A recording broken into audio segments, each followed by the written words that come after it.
Bienvenidos a este debate especial o este primer programa especial que vamos a llevar a cabo en Decisión Radio, en Decisión Media, con la colaboración del canal de Santiago Armesilla, que también lo podréis disfrutar ustedes en directo en su canal.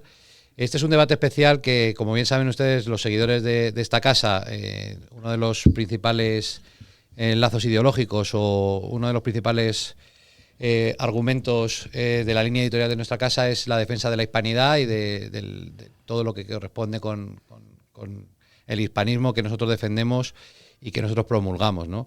Entonces, basándonos en esta raíz y en este inicio ideológico que el Grupo de Decisión Media mantiene, hemos querido invitar a dos referentes culturales españoles y referentes intelectuales de la actualidad que tienen dos posturas en lo político antagónicas, pero que como raíz en la defensa de la hispanidad coinciden en esa labor que no solo hizo históricamente España en el continente americano y en otras provincias, puede ser africanas o incluso asiáticas, pero bueno, centrado sobre todo en el continente americano, de defensa de ese pasado común, esos valores compartidos y también, por supuesto, la actualidad y cómo se ve el mundo de la hispanidad y la defensa del hispanismo en estos momentos, no solo en España, sino en el propio continente americano. Vamos a hacer como dos bloques para que nuestros seguidores puedan tener claro en qué va a consistir el debate. Va a ser un debate abierto, va a ser una exposición de ideas y, bueno, pues aquí tanto a Eduardo como a Santiago les pido que interactúen, entren cuando quieran, porque eso es un debate abierto y va a hacerse un coloquio informal sin tener que llegar a una rigidez que no nos gusta mucho en esta casa. Así que vamos a hacerlo un poquito espontáneo y con lo cual en cualquier momento tanto uno como el otro podéis participar, interrumpiros, mientras que no lleguemos al punto de las manos, que no creo porque estamos en virtual, con lo cual es imposible y somos gente de orden, así que no va a haber ningún problema. Bueno, después de esto vamos a empezar con un primer bloque sobre lo que es la parte histórica de la hispanidad y luego haremos un segundo bloque con la actualidad de la hispanidad. Yo quiero empezar presentándose, que se presenten ellos, que yo creo que es lo importante. Eduardo García Serrano, que le tengo aquí a mi mano izquierda, que es compañero de esta casa, director del programa Sin Novedad en Alcázar, periodista, intelectual, escritor. Ahora que nos haga una breve referencia para presentarse, que se presente él. Bueno, iba a decir buenos días, porque el programa es el sábado por la noche, pero como luego esto se va a ver en redes sociales y en diferentes plataformas, pues buenos días, tardes, noches, como digo muchas veces yo. Ahora presentamos. Eduardo, bienvenido. Muy bien hallado, mi querido Ángel, y encantado de estar con Santiago, que es la primera vez que coincidimos en un debate. Bueno, me has presentado como periodista y yo he de decir que reniego de esa condición, de ese título, porque hoy ser periodista es una vergüenza.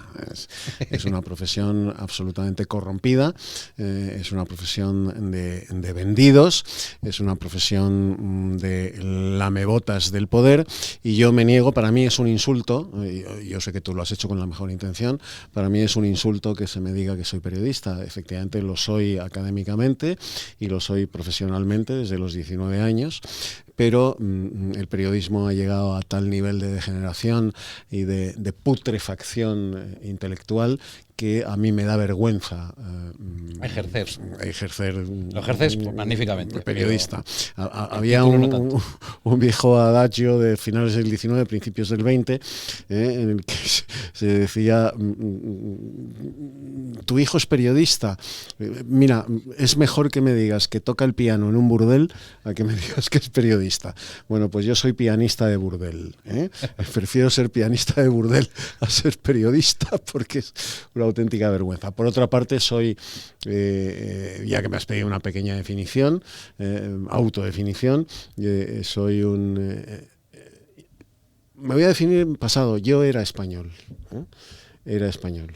Ya no lo soy, porque España, tal y como la conocimos, es un país que ha dejado de existir, es un país que está en guerra consigo mismo.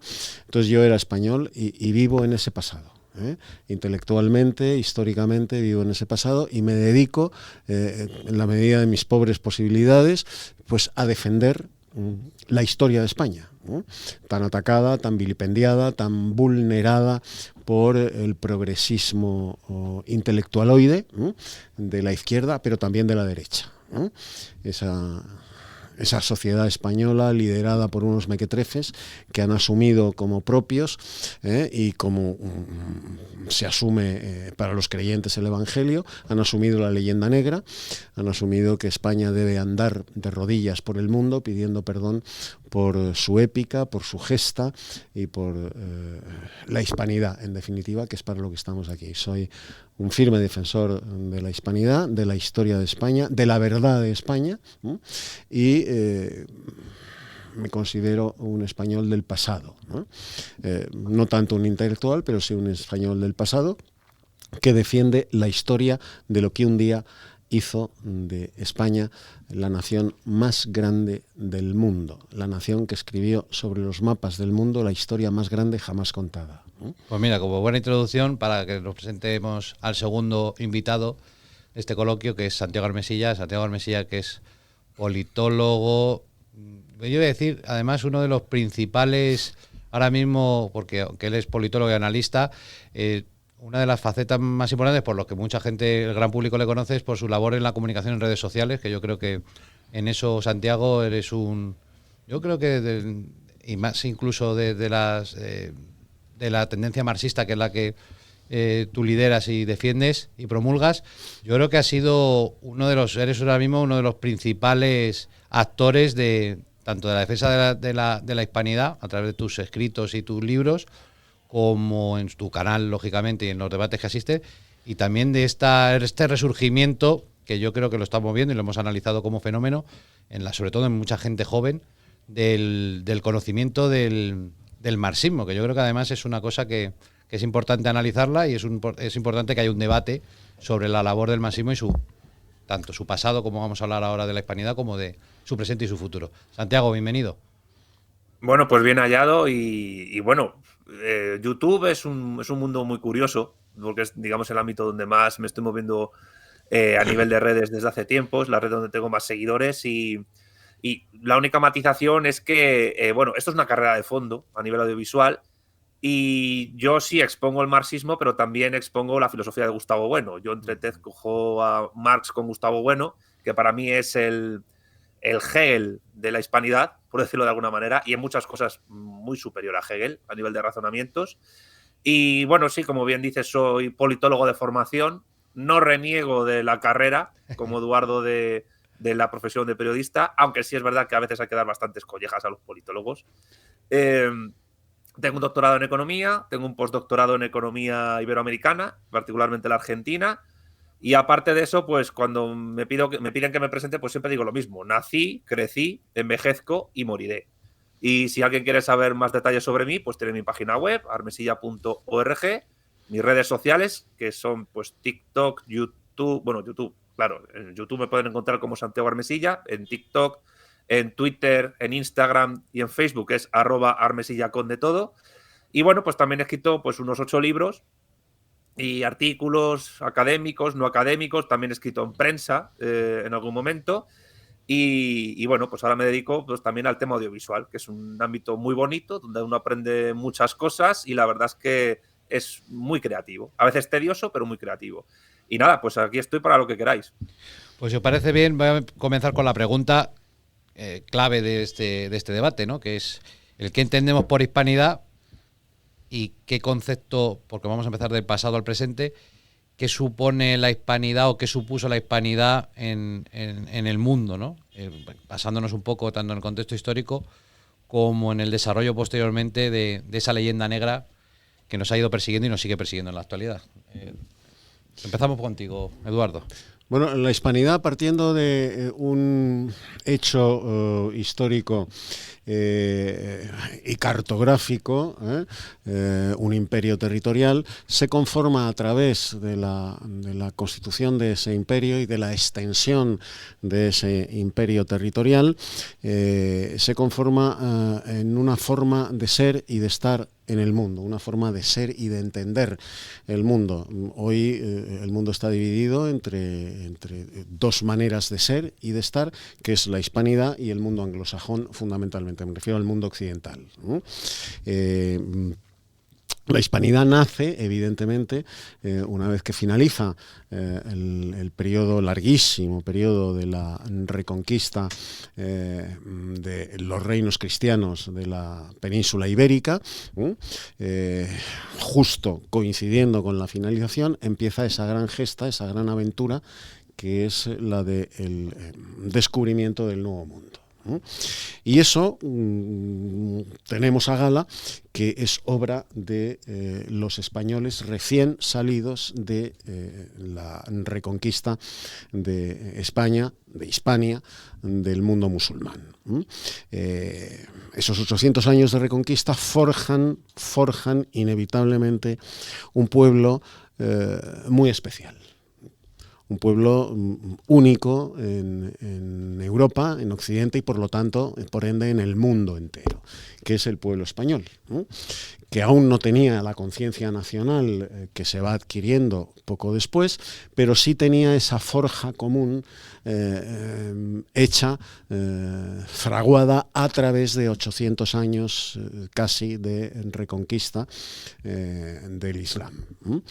Esa gente, esos hombres, nuestros bisatatarabuelos, son los que protagonizan el descubrimiento de América, que apenas en 50 años, cuando se pasa de los territorios insulares a los que llegan por primera vez las naves de Castilla, a la tierra firme, como la denominaban los conquistadores, la zona del Darién en Panamá, a partir de ahí comienza la gran aventura de la hispanidad, que es la conquista del inmenso continente hispanoamericano, llegando hasta el norte, una vez conquistada México, llegando hasta el norte, hasta la América del Norte, lo que hoy son los Estados Unidos, toda la zona desde el norte de Río Grande hasta el Pecos y el Mississippi, de este a oeste de lo que hoy son los Estados Unidos de Norteamérica y más allá, formó parte de la hispanidad también.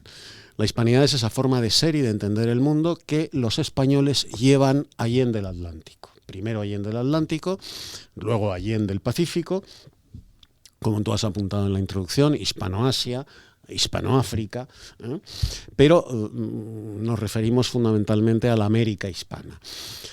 ¿Cómo se conforma esa forma de ser y de estar en el mundo? Pues a través de la labor cultural innegable de los conquistadores españoles, que llevan al otro lado del mar, al otro lado del Atlántico, llevan la filosofía griega, el derecho romano y el Evangelio. Y con la mezcla de esos tres pilares que construyen Occidente, España construye el Nuevo Mundo, la hispanidad. El derecho romano, la filosofía griega y el Evangelio. La luz del Evangelio para mí, que soy creyente. Y eso es lo que a lo largo del larguísimo periodo de, iba a decir de dominación española, no, de implantación española, porque España en los territorios del Nuevo Mundo implanta la pauta del Imperio Romano. España no tiene colonias, España tiene provincias de ultramar. Y esto es algo que los propios españoles niegan desde su patológica ignorancia de su propia historia. Somos, por cierto, el único pueblo que se permite el ridículo lujo moral de escupir sobre su propia historia, ¿no? España no tiene colonias, España tiene provincias de ultramar. Y a partir de la instauración de esas provincias de ultramar, codificada en leyes, las leyes de Indias y las leyes de Burgos, nacen los españoles de los dos hemisferios, como quedan recogidos en la Constitución de las Cortes de Cádiz. Eso es la hispanidad. Eso es la hispanidad, no solo un concepto cartográfico, sino un concepto moral, un concepto cultural y un concepto, evidentemente, convivencial. Santiago, en estos elementos que comentaba Eduardo, compartes que que efectivamente estos rasgos culturales recogidos, como bien comentaba, sobre el derecho romano, la filosofía griega y sobre todo el Evangelio, son los pilares fundamentales, a tu criterio, de la implantación y el desarrollo de las provincias o de los virreinatos ya y de la América española? ¿O qué elementos tú crees que añaden? Yo diría que ese es el molde cultural innegable, pero añadiría que la idea de hispanidad, la palabra surge además en el siglo XVI, el primero que la menciona fue Alejo Venegas, en una obra tratado de ortografía y acentos en 3 lenguas principales, donde lo asocia básicamente a la lengua española. Y no es hasta el siglo XX, con Miguel de Unamuno y Zacarías de Vizcarra, Ramiro de Maeztu, etcétera, cuando empieza, digamos, a estructurarse un término, digamos, más ideológico-cultural de hispanidad. Lo que ocurre es que, yo creo que esto es una cosa que se le pasa a mucho hispanista, sobre todo español, es que la idea de hispanidad ha desbordado a España. Ha desbordado a la España actual como nación política, y digamos que es un concepto de universalidad, asociada a una idea de universalidad, donde además habría que meter elementos culturales que son, entre comillas, ajenos a esa filosofía griega, ese derecho romano y ese cristianismo que ha mencionado Eduardo. Pero que, aun siendo ajenos, ese molde de la filosofía griega, el derecho romano y el cristianismo, los absorbe y los, digamos, recombina de una manera singular, distinta a cómo ocurre en otras latitudes del mundo, porque la filosofía griega, el derecho romano y el cristianismo también son pilares culturales de países que no son España, como puede ser Francia, como puede ser Rusia a través del cristianismo ortodoxo, como puede ser Alemania, incluso en los países protestantes. En Alemania hay más católicos que protestantes, a veces eso se olvida, pero en el ámbito de eso que se llama hispanidad, yo creo que hay que unir 3 cosas al menos, aparte de la filosofía griega, el derecho romano y el cristianismo, que sirve de molde. Uno es las culturas amerindias precolombinas, que en el momento en que se encuentran con los españoles se produce un proceso de aculturación y en algunas ocasiones de sincretismo tremendamente interesante, sin el cual no se podría entender tanto América como España. Es decir, España hizo América y América hizo España de una manera prácticamente similar. Voy a poner un ejemplo pedestre para que lo entendamos. La famosa tortilla española, tortilla de patatas, si no hubiese sido por el descubrimiento de América, no existiría. Se toma como un plato típicamente español, cuando la patata pues, es un producto que viene de América. Así que en ese encuentro entre España y los pueblos precolombinos es como se construye un plato que se supone que es típico español. A eso hay que añadir, y además este proceso no es un proceso, digamos, pacífico, sino que, perdón, decía que este proceso no es un proceso pacífico, es un proceso que tiene momentos de violencia. Claro. También hay que añadir el elemento africano subsahariano, que llega a través de la esclavitud, que hay que decir que España tuvo esclavos, sobre todo concentrados en el Caribe y en menor medida en lo que hoy es Uruguay, pero no fue el país que más esclavos exportó de África, de la África subsahariana a América. En esto los campeones fueron los portugueses y después Francia e Inglaterra. Pero a pesar de eso, a pesar del proceso de esclavitud, que es innegable, sí es verdad que se realizó un proceso también de mestizaje sexual y también cultural muy interesante, que ha producido eso también, que es la hispanidad. Es decir, la mezcla de lo hispánico con lo amerindio precolombino y lo africano subsahariano ha dado lugar a una esfera cultural, no sé si llamarlo así, particular, distinta del resto del mundo, donde se han desarrollado tradiciones y costumbres, una antropología tremendamente rica, diversos acentos con palabras particulares, platos de comida, música. No se puede. Es muy interesante, por ejemplo, ver la relación que hay entre el flamenco y el tango y los pueblos subsaharianos que llegaron por la esclavitud al Río de la Plata, porque tango es una palabra que proviene del tambo, que es una palabra africana, donde se reunían ellos a hacer bailes en la época del Imperio. Y otro elemento que a lo mejor puede también costar entender, tiene que ver con un debate que quizás es abierto, que es saber si la lusofonía es incluida en la hispanidad. Es decir, incluimos en el término hispanidad o iberofonía, como diría Durantes Prados, a Portugal, incluimos a Brasil, incluimos a los países que hablan español y portugués en el resto del mundo. Lo digo porque el portugués y el español son lenguas prácticamente mutuamente comprensibles a grandes rasgos, con sus matices, y básicamente tanto Portugal como España, lo ha mencionado Eduardo, se hicieron en la Reconquista contra el Islam. Hasta tal punto Portugal tuvo la Reconquista como un elemento importante de su patos cultural, que cuando iniciaron los portugueses la navegación por cabotaje por la costa africana, uno de los objetivos que se plasmó en la conquista de Ceuta, que hasta 1640 fue portuguesa, y de hecho conservan el escudo portugués, una de las pretensiones que tenían los portugueses era llegar a Arabia, a la península arábiga, profanar la tumba de Mahoma y sacarla de Medina. O sea, hasta tal punto tenían los portugueses tan metido el tema de la reconquista contra el Islam que pensaban eso. La cuestión es que yo lo abro como posibilidad, incluimos la lusofonía en la hispanidad, en tanto que Portugal era parte de la provincia romana de Hispania, y por tanto el idioma, y en tanto además que durante casi 60 años, a partir de Felipe II, la corona portuguesa fue parte del Imperio Español. Luego, además, esa hispanidad ha tenido, yo creo que ¿Tú qué opinas, Santiago? ¿Se debe meter o no se debe?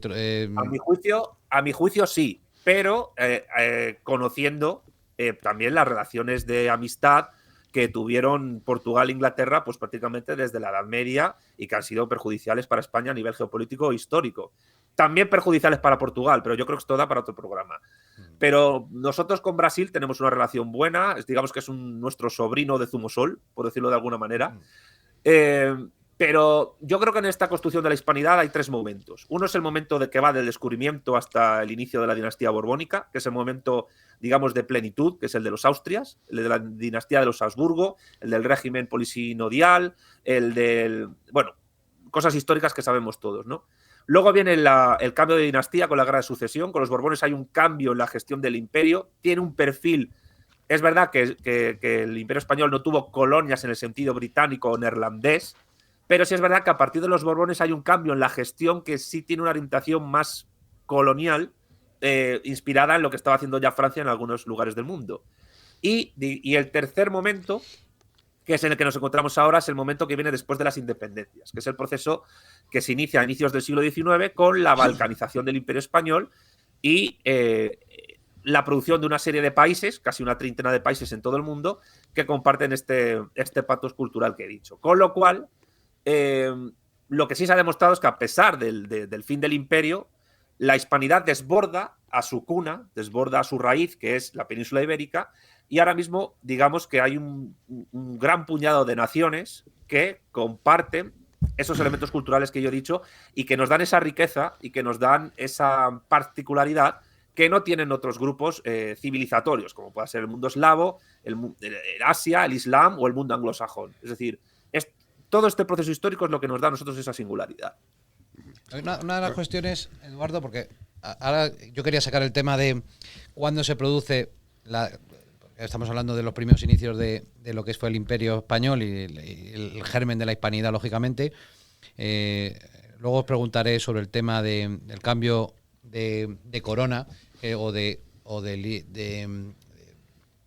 los pasos de los Austrias a los Borbones, que muchos historiadores, sobre todo en Argentina, con Marcelo Gullo a la cabeza y demás, ven que es el principio del fin de lo que conocemos como imperio, que luego se mantuvo con los Borbones, pero sí que fue como un punto de inflexión a la hora de la relación entre las diferentes provincias de ambos lados del océano, y que yo creo que fue un detonante también un poco, o el germen de los posibles movimientos de secesión del imperio. Pero yo creo que ha dado una clave y yo quiero preguntar sobre eso.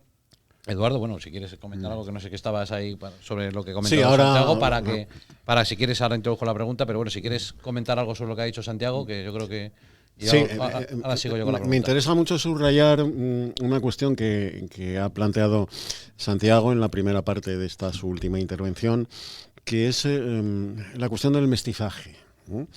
Vamos a ver, si hay un hecho diferenciador del Imperio Español sobre cualesquiera otras extensiones imperiales o coloniales del resto de las potencias europeas. Si hablamos de potencias europeas, porque entonces el mundo, hasta antes de 1492, era el Mediterráneo, el Mare Nostrum y todo el mundo construido por Roma en Europa, en el norte de África y Oriente Próximo.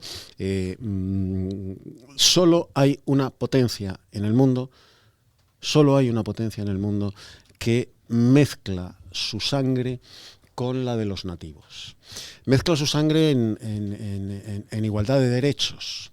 Vamos a ver, los españoles llegan a América y se mezclan con las poblaciones nativas, con las que efectivamente, como ha dicho muy bien Santiago, hay enfrentamientos bélicos muy duros, muy importantes, hay auténticas guerras, a través de las cuales se materializa la conquista del territorio. Pero los españoles desde el primer momento se mezclan con las poblaciones nativas y le otorgan derechos a esas poblaciones nativas. El hecho diferencial sobre cualesquiera otras conquistas, sobre cualesquiera otros imperios o sobre cualesquiera otras maneras de colonizar de España respecto a estas otras naciones, es precisamente, además de otros muchos, el mestizaje. De modo y manera que, como España desde el primer momento, a través de las leyes de Indias, patrocinadas por Isabel la Católica, y las leyes de Burgos, posteriores, patrocinadas por su marido Fernando el Católico, España le otorga derechos a las poblaciones nativas, derechos en pie de igualdad con los nativos de la península ibérica. Esto que hoy puede parecer, pues vaya, no, ese pues vaya va acompañado de un cronocentrismo que conduce al error en la interpretación histórica, porque no se pueden analizar hechos que se produjeron hace más de 500 años con la mentalidad del hombre de hoy, del siglo XXI. Que en 1492 y en las posteriores leyes de Burgos, los reyes de España, Isabel y Fernando, reconocieran esto que voy a decir, que es hoy provocaría risa, entonces no, que los nativos de los territorios conquistados tenían alma, es un avance progresista, en el sentido más ennoblecedor del término progresista, inconmensurable. Inconmensurable, porque para las otras potencias europeas, los nativos de los territorios que conquistaban no eran más que carnaza, mano de obra, eran subhombres. Algo que nos suena de los nazis, ¿verdad? Eran subhombres. Los reyes católicos reconocen que los nativos tienen alma y les otorgan los mismos derechos que a los conquistadores. Por eso las leyes de Indias son la base de los derechos humanos de 1948. La primera declaración de derechos humanos del mundo son las leyes de Indias y las leyes de Burgos. Los españoles se mezclan con las poblaciones nativas. Y aun estando estos españoles que se mezclan con las poblaciones nativas, estaban casados, tenían sus mujeres en la península, algunos posteriormente se las llevan,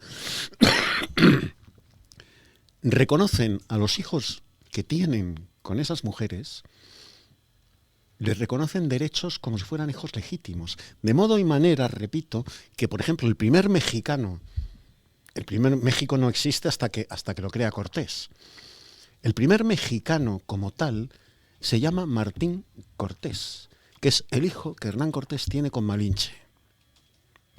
La primera peruana como tal es la hija que Francisco Pizarro tiene con una hermana de Atahualpa, con una princesa inca.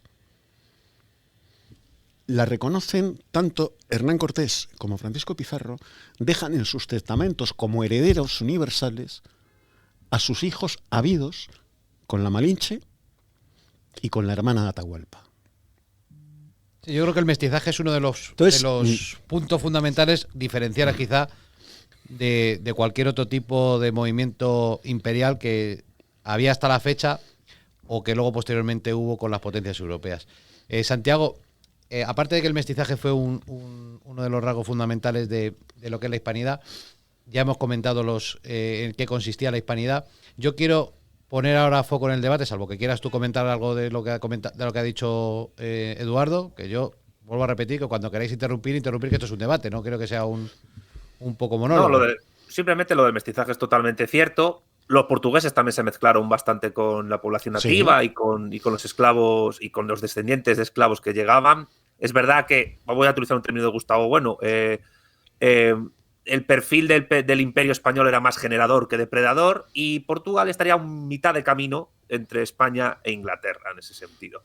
Por cierto, una cosa, antes de que pregunte lo que sea, la inspiración para los nazis, para Hitler, en lo que se refiere a imperio, fue el Imperio Británico. Claro, una de las premisas que tenía los nazis era convertir toda Europa Oriental en su Raj particular. Es decir, para ellos el modelo era el Raj británico en el subcontinente indio, donde además eran Ubermensch, subhumanos, los eslavos, palabra que viene de esclavos, y el resto pues de razas inferiores. Pero eso es una cosa que viene que tiene una raíz cultural que se produce muy recientemente en la historia, que es casi en el siglo XVI, por la lectura que hay del Antiguo Testamento de la maldición de Cam por parte del luteranismo y el calvinismo, que es una lectura racista, por la cual en el pasaje de la maldición de Cam pues se interpreta a los que dejaron desnudo al personaje de aquel pasaje como pues asiáticos, subsaharianos, etc. Y eso empieza a convertirse en una justificación supuestamente teológica del colonialismo y del racismo que luego más adelante se llamó científico. Eso en el mundo católico español nunca ocurrió.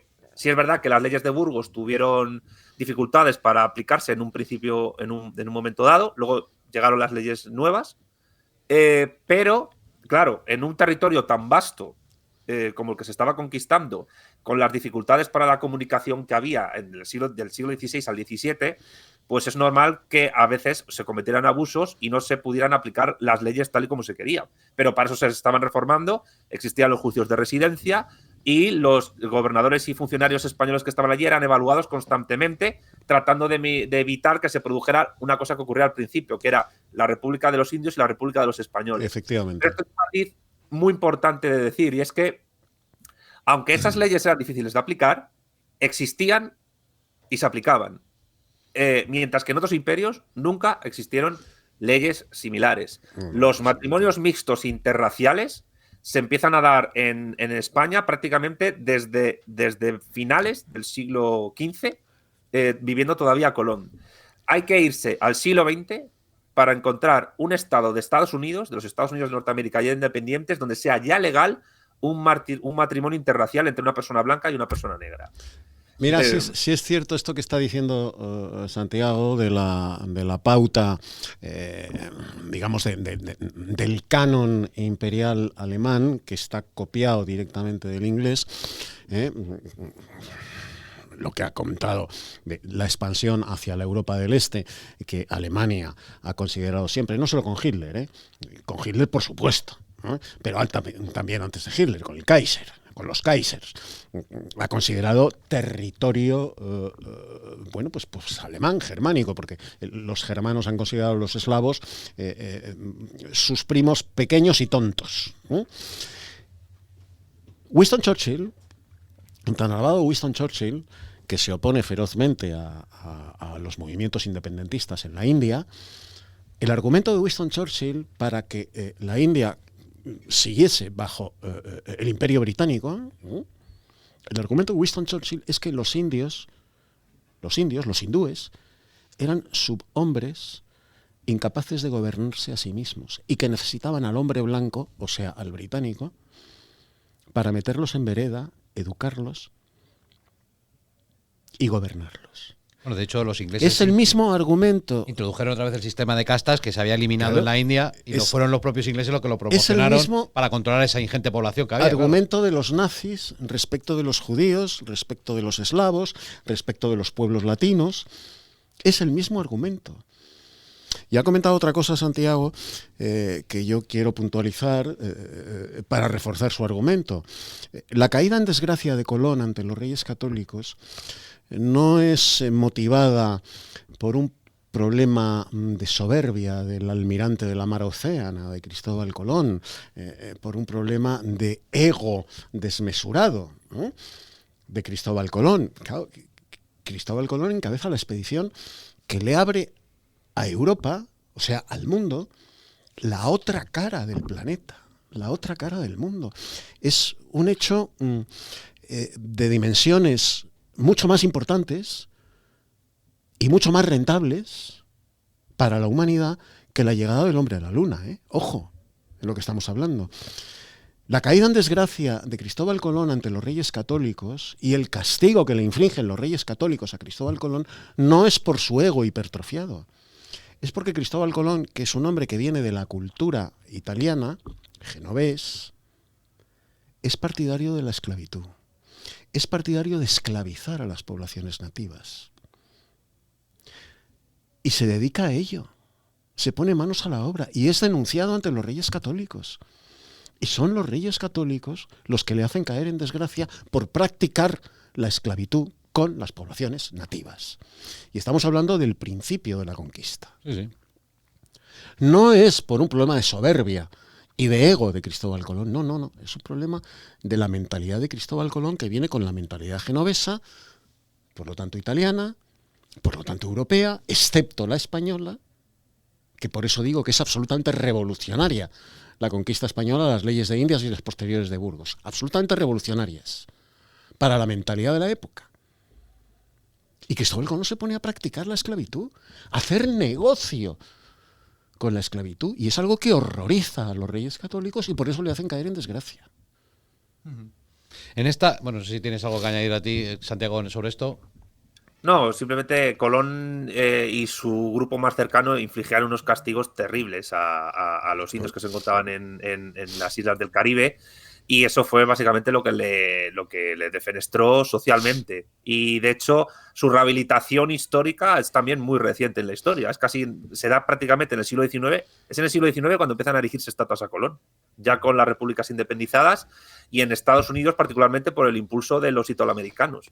Y que más es un movimiento más italiano, pues quizá por reivindicar por el origen de Colón, que porque luego eso es verdad que Estados Unidos hay gente mucho intelectual y hay gente muy formada, pero hay una gran capa de la población que incluso no conocen ni siquiera la historia de Estados Unidos. Mira que es corta, pero es que encima mezclan que Colón, se creen que América lo descubrieron los italianos, porque no por nada, simplemente por la falta de cultura que muchas veces los americanos demuestran.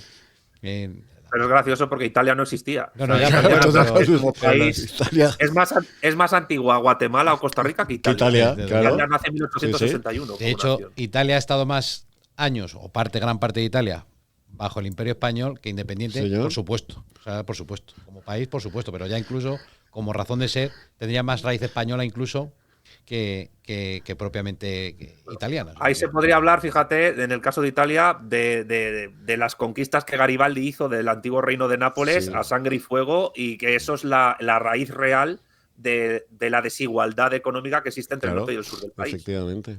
Pues yo quiero que como tú y yo tenemos un amigo siciliano, señor, Francesco, que nos dice constantemente que él ha sido como siciliano muchos más siglos español que italiano. Sí. Es así. Es así. Y es verdad. Es verdad. O sea, históricamente no tiene ningún.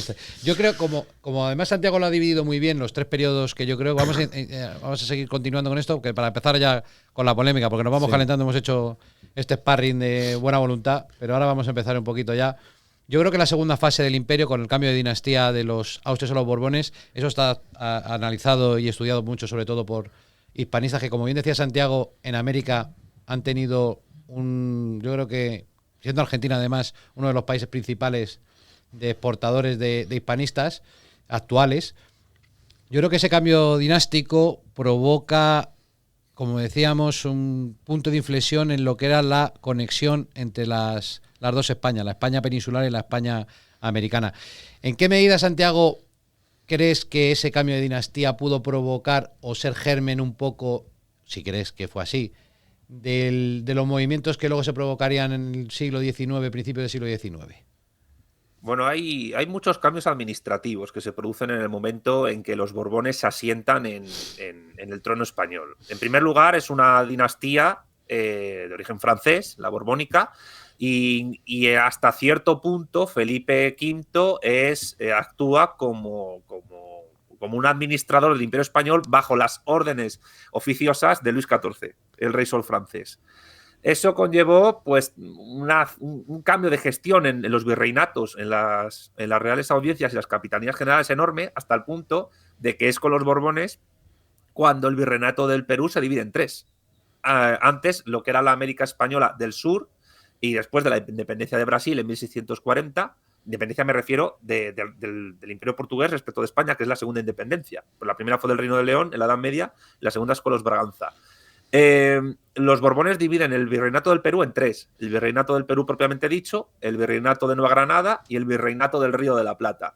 Con lo cual, la base histórica de las naciones que hablan español de América del Sur está en el cambio borbónico. Es verdad que a nivel territorial la expansión del Imperio Español en América alcanza su mayor extensión a finales del siglo XVIII, prácticamente desde el sur de Alaska hasta Tierra de Fuego, tolerando bastante a las tribus de los llamados hoy pueblos originarios de América del Norte y de la Patagonia como una suerte de pueblos libres bajo administración en parte directa y en parte indirecta de los españoles, pero es con los Borbones, a finales del siglo XVIII también, cuando acaba algo que permitió a Portugal y a España dominar el mundo durante 3 siglos, que es el Mare Clausum. ¿Qué es el Mare Clausum? Básicamente es que esto viene del Tratado de Tordesillas. Es básicamente que solo barcos portugueses y españoles podían surcar los mares que estaban controlados por ellos a través de ese tratado. Evidentemente había piratería, había corsarios, había contrabando, etcétera, pero se minimizaba todo ello porque el Pacífico era el lago español, el Atlántico Sur estaba totalmente controlado por España y el Índico estuvo controlado por Portugal hasta que se independizan de España de nuevo y primero la Compañía de las Indias Orientales neerlandesa y luego la británica, que son dos de las primeras transnacionales capitalistas que existen, le van quitando a Portugal y le van mirando su influencia allí. Y con el Mare Clausum se impone la idea de Hugo Grocio, teórico neerlandés, del Mare Liberum, es decir, libre mercado global a través de los océanos por parte de todas las potencias y particularmente pues, de Holanda, y que había intentado hacerse con parte de Brasil en el siglo XVII, y luego pues con Inglaterra sobre todo, que con la primera revolución industrial construye un poder marítimo y bélico que no tiene rival durante prácticamente un siglo en toda Europa hasta la unificación alemana y el periodo posterior de Estados Unidos después de la Guerra de Secesión. Pero en todo caso, sí hay unos cambios administrativos muy fuertes. La relación entre las castas o clases hegemónicas de los virreinatos y la monarquía cambia drásticamente. Hay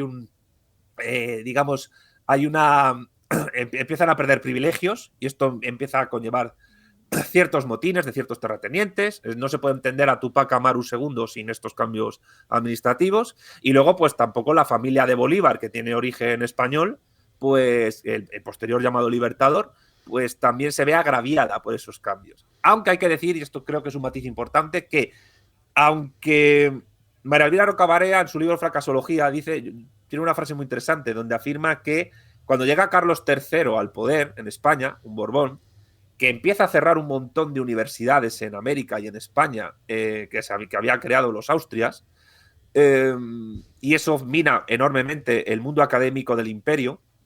Dice María Elvira Rocabarea que Carlos III trata de administrar toda la América española como si fuese el reino de Nápoles, cuando eran, por sus dimensiones y por sus recursos, no tenía nada que ver. Pero, a pesar de todo, y a pesar del fin de las reducciones jesuíticas en el Paraná, en lo que es el actual Paraguay, en Misiones y en el sur de Brasil, que era prácticamente una suerte de sociedad comunitarista inspirada en Tomás Moro, con un enorme ejército, por cierto, eso da para analizarlo en un vídeo que yo puedo hacer en mi canal o algo así. Lo que sí es cierto es que todavía los Borbones no llegaron a administrar el Imperio Español. Sí había un matiz más colonial con respecto a los Austrias, pero nunca llegaron a los niveles, insisto en esto, de Francia, de los Países Bajos o de los belgas o de los británicos. Nunca llegaron a ese nivel, aunque estaban encaminados hacia ello. Entonces, digamos que todavía el imperio dura un siglo, poco más de un siglo más, aguanta, hay reformas administrativas, algunas buenas y otras malas, como las que yo he señalado, pero es verdad que ese cambio de gestión, bueno, a lo mejor esto es una ucronía lo que voy a decir, pero probablemente hace que el fin del imperio pueda ocurrir de una manera que a lo mejor con otras circunstancias hubiera sido de otro modo. Y termino hablando pues de la famosa recomendación que hizo a Carlos IV, el conde de Aranda, de decir, bueno, va a ser inevitable que se produzcan independencias en los territorios americanos, vamos a tratar de generar 4 estados enormes que sean reinos subordinados a un emperador con sede en Madrid, porque además con la independencia de Estados Unidos estas 13 colonias independizadas se van a convertir en un gigante y nos van a quitar territorio. El conde de Aranda acertó plenamente en sus análisis, tuvo una capacidad de visión de futuro impresionante, pero la corte borbónica no le hizo ni caso. Así que es tarea ya de historiadores ver si fue mala o buena la dinastía borbónica para España. Pero claro, esto ya nos lleva incluso a un debate actual. ¿Tú qué opinas? Bueno, yo he sido siempre la opinión, tú me conoces muy bien, Ángel, Cuando se meten los franceses, de que la dinastía borbónica ha sido nefasta para España. Y al ser nefasta para España, ha sido nefasta para la hispanidad.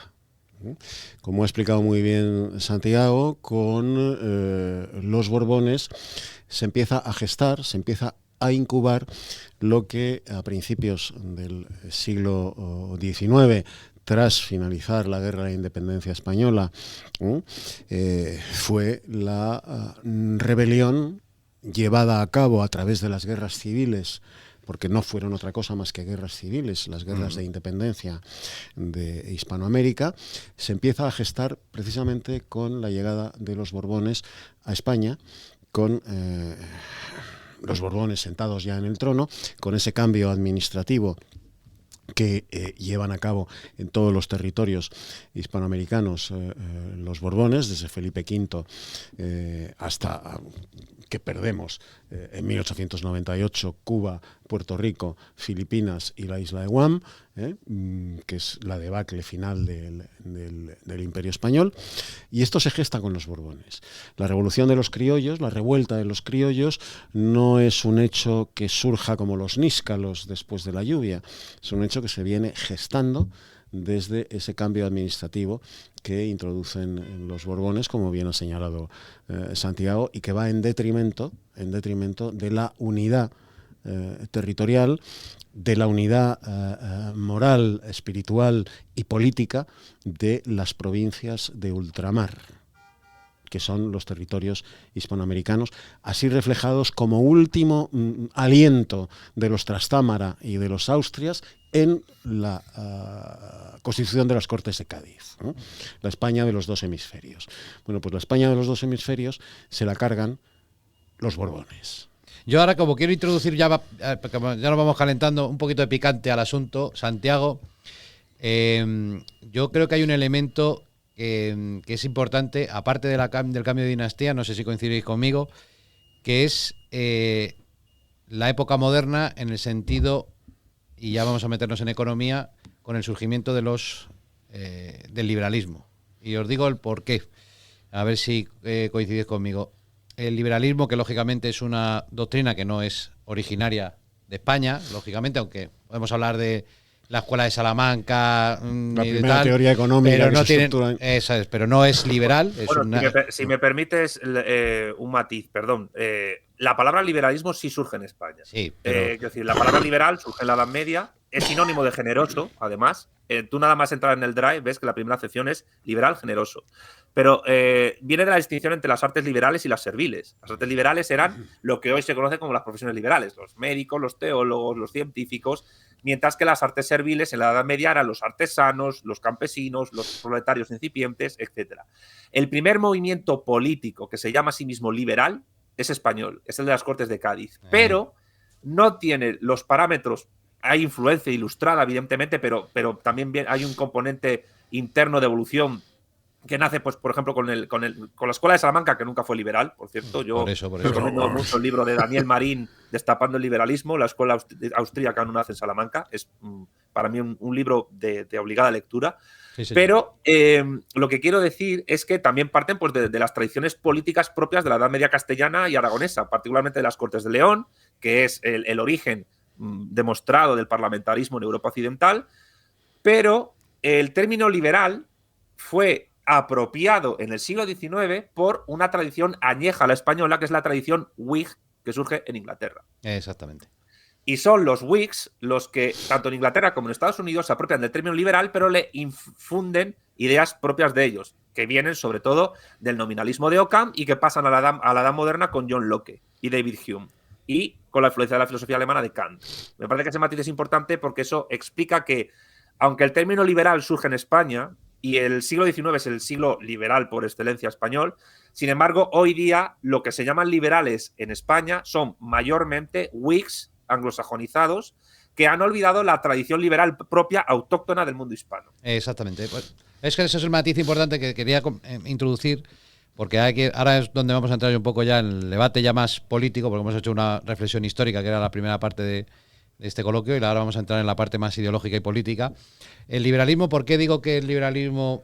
bueno, yo creo que los que estamos aquí somos los tres antiliberales, cada uno con matices, pero no somos ninguno de los que estamos aquí liberales. Y yo lo soy fervorosamente. Entonces aquí vamos a jugar en casa, cada uno luego matizaremos por qué no somos liberales, pero yo creo que el liberalismo, estas ideas anglosajonas sobre todo, que fueron el germen de la destrucción, porque fueron los que introdujeron el virus de, lógicamente, podemos hablar de masonería, tema mercantilista, economicista, que los británicos querían introducir. Y esto fue un tema económico muchas veces, como bien comentábamos al principio en la fase histórica. Pero el liberalismo, yo os quiero preguntar, ¿el liberalismo tuvo, con el nacimiento de la época moderna, gran impacto? Os digo, el impacto que tuvo o que pudo tener en esos procesos, que ya es la tercera parte, como bien diferenciaba, y ya es la fase de...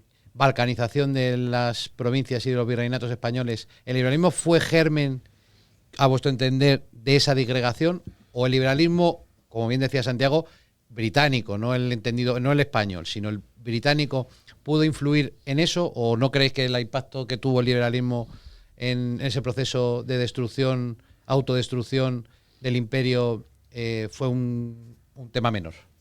Santiago. Yo diría, si me permite, Eduardo, que hay una causa estructural de la cual ese liberalismo anglosajón es consecuencia, pero al mismo tiempo pues es un gran actor político importante.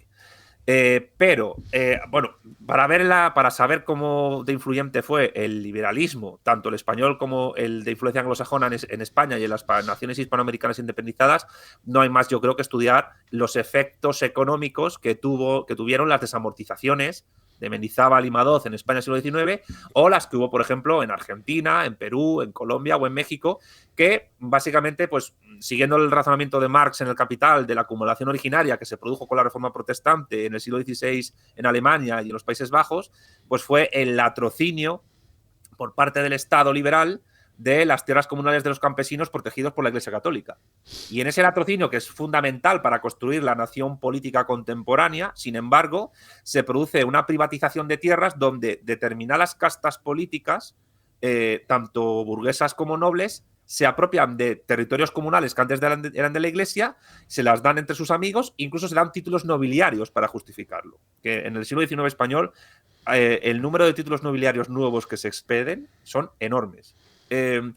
Pero yo, por ejemplo, en mi último libro, mi penúltimo libro, Iberofonía y Socialismo, lo que afirmo es que lo que acaba con el Imperio Español es la irrupción mediante el imperialismo británico del modo de producción capitalista.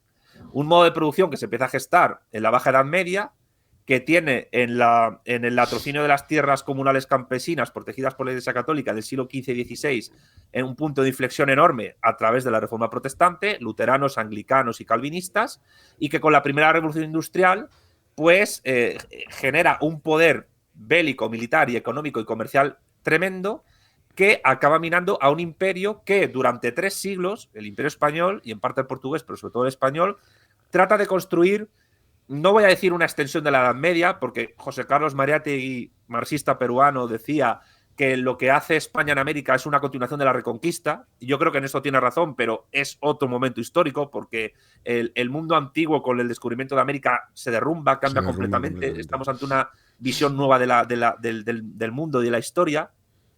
Lo que quiero decir, y termino con esta intervención, es que lo que trata de construir España no es un sistema medieval ni un sistema capitalista clásico, sino que es una suerte de, nosotros lo llamamos modernidad alternativa, alternativa cual a la que triunfó, que es la anglosajona capitalista, y esa modernidad alternativa que tiene su momento histórico de esplendor en el largo siglo de oro español, donde el centro es el barroco, ese largo siglo de oro va, a mi juicio, desde el descubrimiento de América en 1492 a la muerte de Lope de Vega, que es un acontecimiento cultural de una enorme importancia en España, en la España peninsular.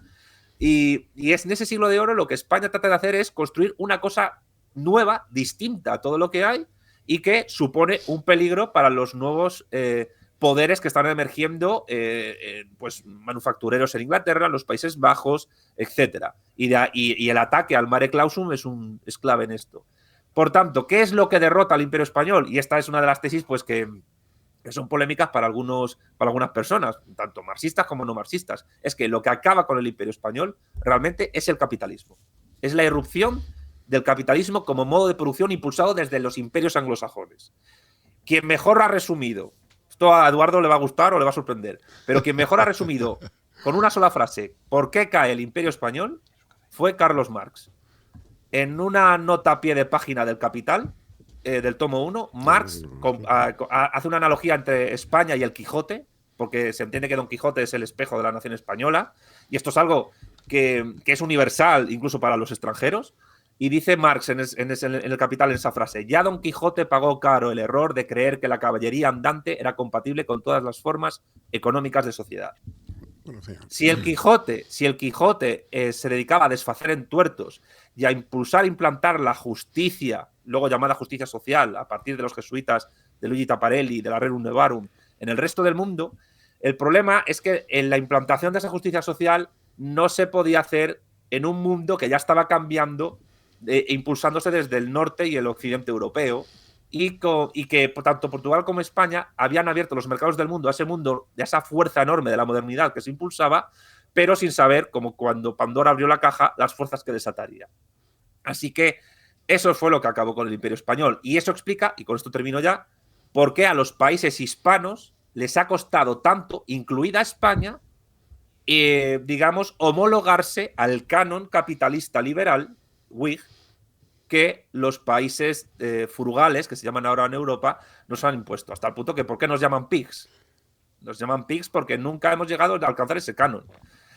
Así que lo que acabó y lo que nos balcanizó, ¿qué fue? El capitalismo anglo-germánico protestante. Eso fue lo que nos balcanizó. Eduardo. Estoy bastante de acuerdo con eso. Con lo que acabo de decir. Sí, yo voy a responder a la frase de Marx con la que comulgo y que conocía, con otra de Nietzsche. Nietzsche, cuando habla de su superhombre, y al hablar de Hernán Cortés, dice de Hernán Cortés Nietzsche: he ahí el hombre que quiso ser demasiado, como paradigma del español de la reconquista y la conquista del Nuevo Mundo.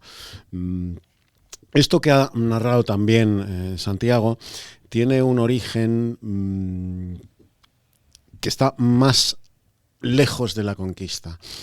Y que los españoles de hoy ignoran, y es que en España no hubo feudalismo. En España hubo relaciones libres de vasallaje. Pero el feudalismo entendido como el feudalismo en el resto de Europa, en el resto de los reinos europeos, en España no existió. Y eso fragua un carácter económico muy especial, que es el del español. El del español que persigue, como decía Marx, esa justicia social que trata de implantar a través de sus cánones imperiales. En España no hubo jamás feudalismo.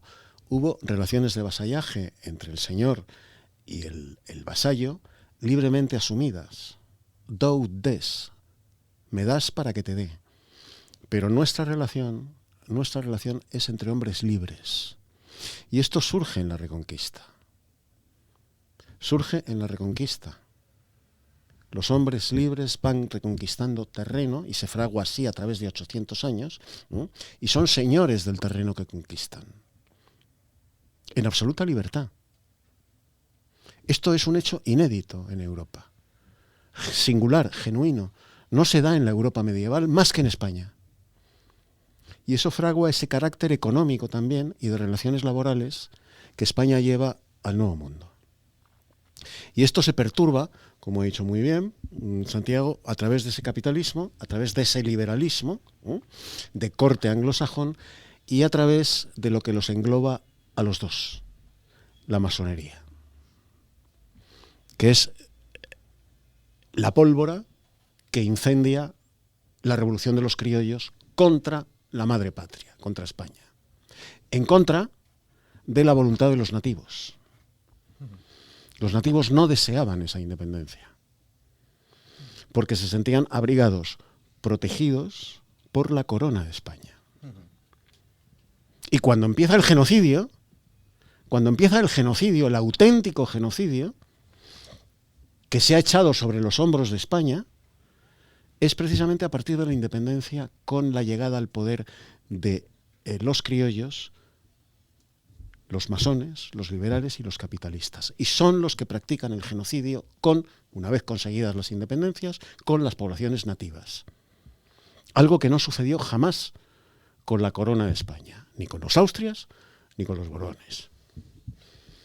Santiago, ¿algo que apostillar ahí a esta...? Sí, un par de matizaciones. Hubo algunos conatos de relaciones feudales en Galicia, eso sí es cierto. Eso es cierto, sí. Pero en el resto de la península, también por las circunstancias de lo que fue la Reconquista, no se dieron de una manera plena como se ocurrió, claro, pues, en el Imperio Carolingio, o en el norte de Alemania, o en Inglaterra, etcétera. De hecho, muchas instituciones que se implantan luego en América, en la época del Imperio Español, como la encomienda, tiene su origen en la Reconquista. Igual, el mestizaje sexual tiene su origen en la Reconquista, también, en la Reconquista española. Respecto a la idea de genocidio, a ver, ahora hay muchos intentos, yo creo que posmodernos, de redefinir lo que es un genocidio, pero un genocidio básicamente es una política aplicada desde el poder de un Estado para exterminar a un grupo humano por su condición étnica, su condición religiosa o otro tipo de condiciones. Pero tiene que haber una política deliberada de querer exterminar. Sí es verdad que en la época del Imperio Español, tanto en los Austrias como en los Borbones, hubo grandes mortandades de indios, hubo esclavitud, por supuesto, hubo explotación laboral, pero había explotación laboral de los indios, como lo había en otros lugares del mundo en aquel momento. De hecho, en el África subsahariana, los principales comerciantes de esclavos eran los reyezuelos subsaharianos negros que vendían esclavos negros a portugueses, a españoles, a ingleses y franceses. Y es verdad que sí hubo una gran mortandad en lo que hoy es, lo que antes se llamaba el Alto Perú y que hoy se llama Bolivia, pero igual que la hubo enorme en el Caribe, en las Antillas españolas. Pero no fue algo deliberado, aunque hubo malos tratos, sino que se debió sobre todo a, vamos a decirlo así, pandemias por enfermedades que trajeron los españoles al Nuevo Mundo, y que en el proceso de mestizaje y de contacto con los otros humanos, pues se produjo esa gran mortandad porque, digamos que los indígenas no tenían los anticuerpos preparados para poder luchar, batallar contra esas enfermedades que llegaban. Y por ello la repoblación en el Caribe a través de mano de obra esclava fue enorme e ingente para suplir la población indígena que había fallecido. Y en el Alto Perú pues también se produjo una enorme mortandad en el siglo XVII, pero fue por enfermedades. España desde el primer momento trató de paliar esa mortandad, entonces, y no voy a decir ya solo por una cuestión de generosidad, que también, sino por una cuestión prosaica, porque si se te muere la fuerza de trabajo, tienes que cuidarla de alguna manera. La enorme red de hospitales, y de tanto grandes como pequeños, y de caminos que comunicaban esos hospitales en el imperio, se hizo evidentemente para tratar de paliar esa mortandad, además del repoblamiento población africana o de la península ibérica o de otras latitudes, y a través del mestizaje sexual. Y en un momento dado se llega a frenar esa mortandad. La cuestión es que esa mortandad existió, Hubo violencia en la conquista, pero no hubo genocidio en el sentido como lo entendemos actualmente. No hubo una política deliberada por parte del imperio para exterminar a grupos humanos. De hecho, esto es curioso, el único momento en la historia del Imperio Español en el que se intenta hacer una política de exterminio deliberado de un grupo humano es con los Borbones, es con Fernando VI de Borbón, donde hubo un intento de exterminio de los gitanos, pero en la península ibérica, no en América, que se abortó, por suerte. Ese fue el único momento en la historia de España donde hubo un intento de hacer un exterminio de población. Pero no fue en América, fue en la península ibérica, en la España peninsular. En todo caso, toda esa mortandad se palió y se acabó revirtiendo. Y mientras que España hizo hospitales para evitar que los indios se murieran, cuando los anglosajones iban a América del Norte, repartían a los indios mantas infectadas con determinados virus y bacterias para que se murieran, porque su política era el buen indio es el indio muerto. Es fundamental acabar con la leyenda negra, porque esa leyenda negra no es solo antiespañola, es antihispánica, por tanto es antimexicana, es antiargentina, es anticolombiana, es antivenezolana, es anticubana, etc. Y la única manera de no caer en la leyenda rosa, que es básicamente pensar que el Imperio Español fue el vergel del Edén, esto no lo sostiene prácticamente nadie, ningún historiador serio sostiene esto, es decir, ocurrieron estas cosas, hubo evidentemente episodios negativos, igual que los hay en cualquier sociedad política y humana. El Imperio Romano, del cual bebemos, tenía esclavitud y tenía un circo que ahora nos parecería absolutamente salvaje, y sin embargo no podemos entender ni España ni el mundo actual sin Roma. Y sin Grecia. Y sin Grecia, donde las costumbres sociales pues, nos escandalizarían actualmente. Pero en todo caso, la labor que hizo el Imperio Español con respecto a los indios fue bastante más generosa y políticamente generadora de instituciones de lo que hicieron otros imperios que sí buscaron deliberadamente el exterminio de las poblaciones que se encontraban. Yo, para ir cerrando un poco, vamos a tratar un poco el asunto de la independencia. Como no es un programa meramente histórico, ya sabemos que luego incluso Simón Bolívar se arrepintió en su lecho de muerte, hasta volvió a ser católico inclusive, y renegó del lío en que había metido al continente, porque se había dado cuenta que era el tonto útil de otras potencias europeas y no realmente ese afán de unificar América bajo un imperio americano, independiente del español, pero americano. Y bueno, pues al final, como suele pasar en estos casos, grandes líderes de este tipo de, históricamente hablando, de este tipo de acontecimientos, luego en su lecho de muerte suelen jurar muchas veces, incluso renegar de ese pasado. Pero bueno, eso, como es historia, para no seguir esto, vamos a enlazarlo un poco con la actualidad, porque en la actualidad el movimiento hispanista, que es verdad que con la independencia y el shock que provoca en España durante el siglo XIX, a principios con las independencias de los países llamados mayores o continentales, hasta el final del siglo XIX, con las últimas pérdidas de las últimas provincias, que eran Cuba, Puerto Rico, y aunque no están en América, Filipinas y demás, pero Cuba y Puerto Rico, por hablar del continente americano.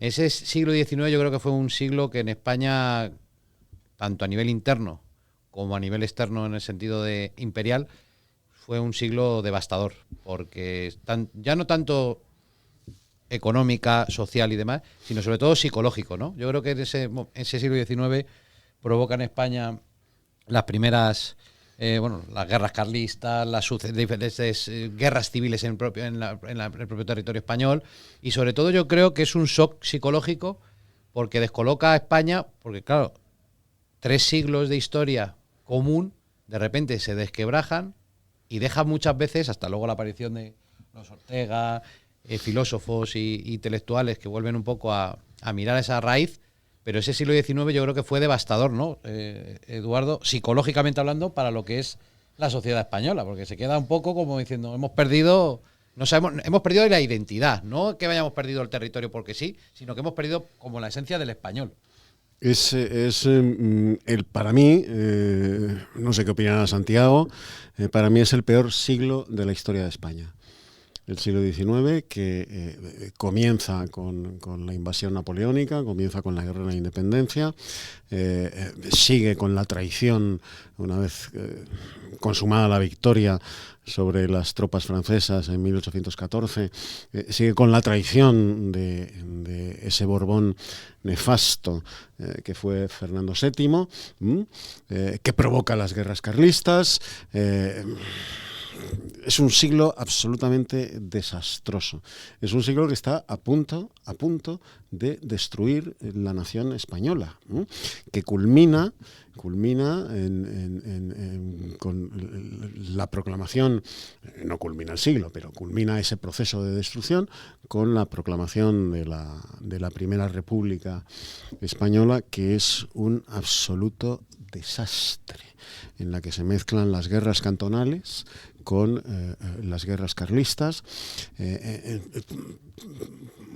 Primera República, en la que cualquier territorio constitucionalmente está autorizado a declarar su independencia, a sumarse o no a la nación española, se declaran la guerra unos a otros.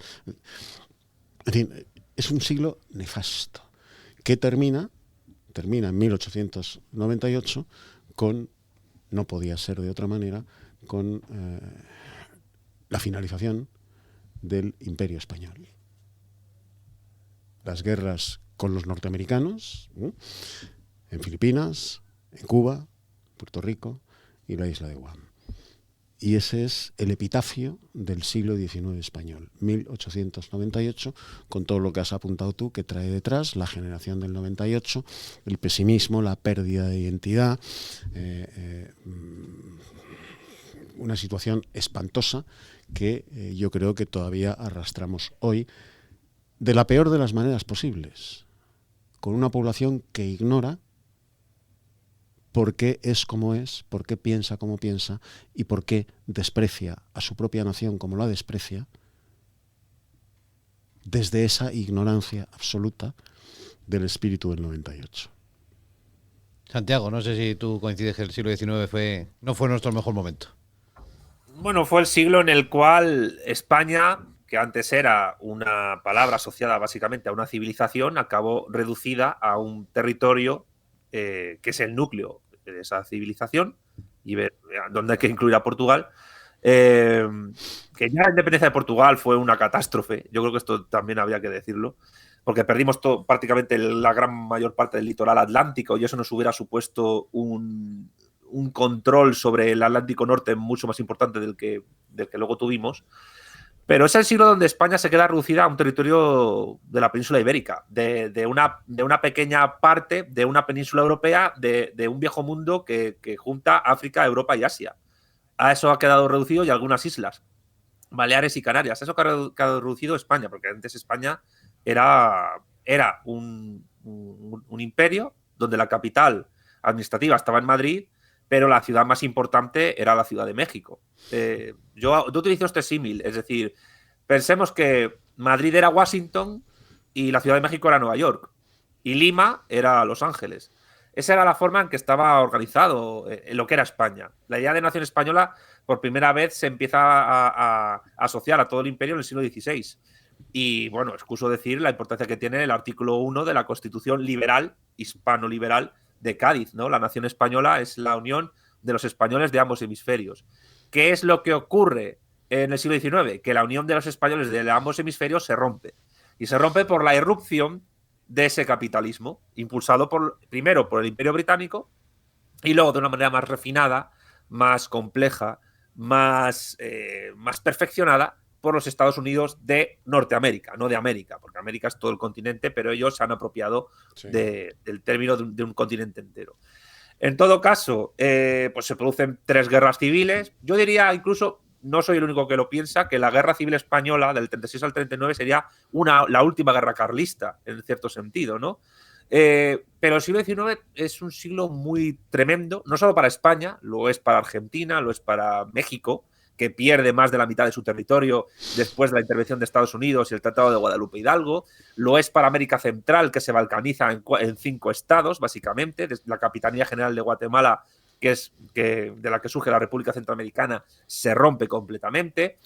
Es el momento en que, hemos hablado de Bolívar, más trágico y más triste es el final de José de San Martín, que acaba muriendo en la miseria en Francia.